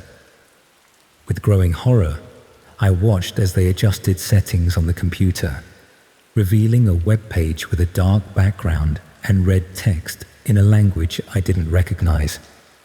Below this was an English interface showing a livestream count, a bidding section, and a chat window where messages were already appearing. This wasn't a modeling casting. It was a dark web broadcast, with me as the unwitting content. The photographer explained in detached terms what would happen next. This was indeed a casting, but not for a fashion campaign. They were talent scouts for an exclusive online network that provided specialized content to paying subscribers around the world. The restraint session was being broadcast live as a preview, with viewers already placing bids for what would follow. Those with the highest bids would dictate what happened to me over the next several hours. My consent was irrelevant. My signature on their falsified documents would be manipulated to suggest I had agreed to everything. I'll spare you the details of what followed, though the memories replay in vivid, unwanted detail whenever I close my eyes. I can still feel the clinical touch of latex gloves against my skin, still hear the mechanical whir of the camera adjusting for close-ups, still see the laptop screen flickering with incoming messages from faceless viewers suggesting increasingly depraved scenarios.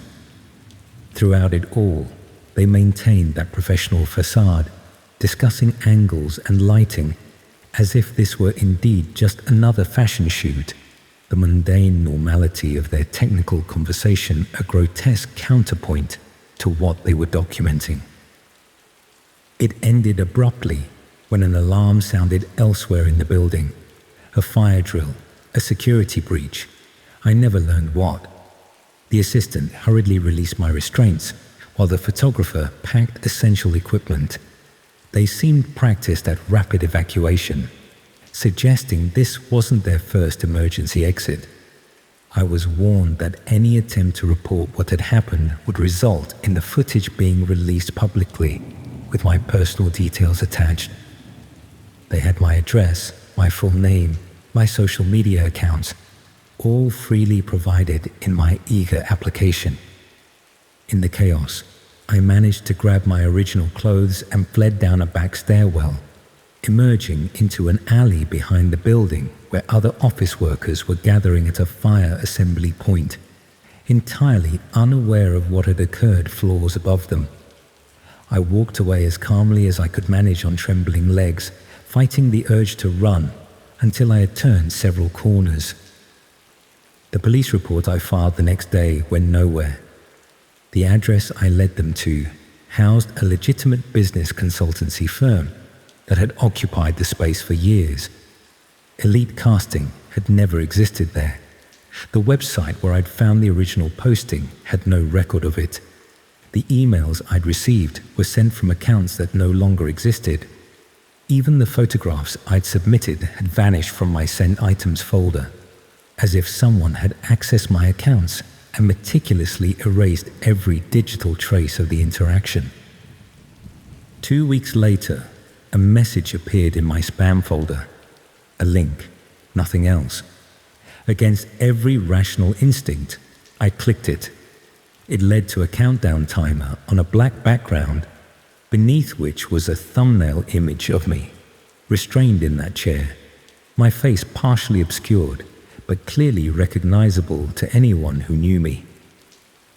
The countdown showed 3 days remaining. I deleted my social media accounts that same hour, withdrew from university the following day, and moved back to my parents' home in Northumberland by the end of the week, claiming a mental health crisis that wasn't entirely a lie. The countdown expired without consequence that I'm aware of. Perhaps it was just a final psychological torture, or perhaps the content is circulating in corners of the internet I'll never visit. I've changed my name now, dyed my hair, altered my appearance as much as possible without surgery. I work nights at a supermarket distribution center where interactions are minimal and photographs non-existent. Sometimes I think about the others in that waiting room, wonder if they met the same fate or managed to escape. I've searched missing persons reports, scanned news stories for anything that might connect to what happened, but found nothing conclusive. Elite Casting, or whatever they really call themselves, are professionals at covering their tracks. The most haunting part isn't what they did, it's how expertly they exploited my deepest desires.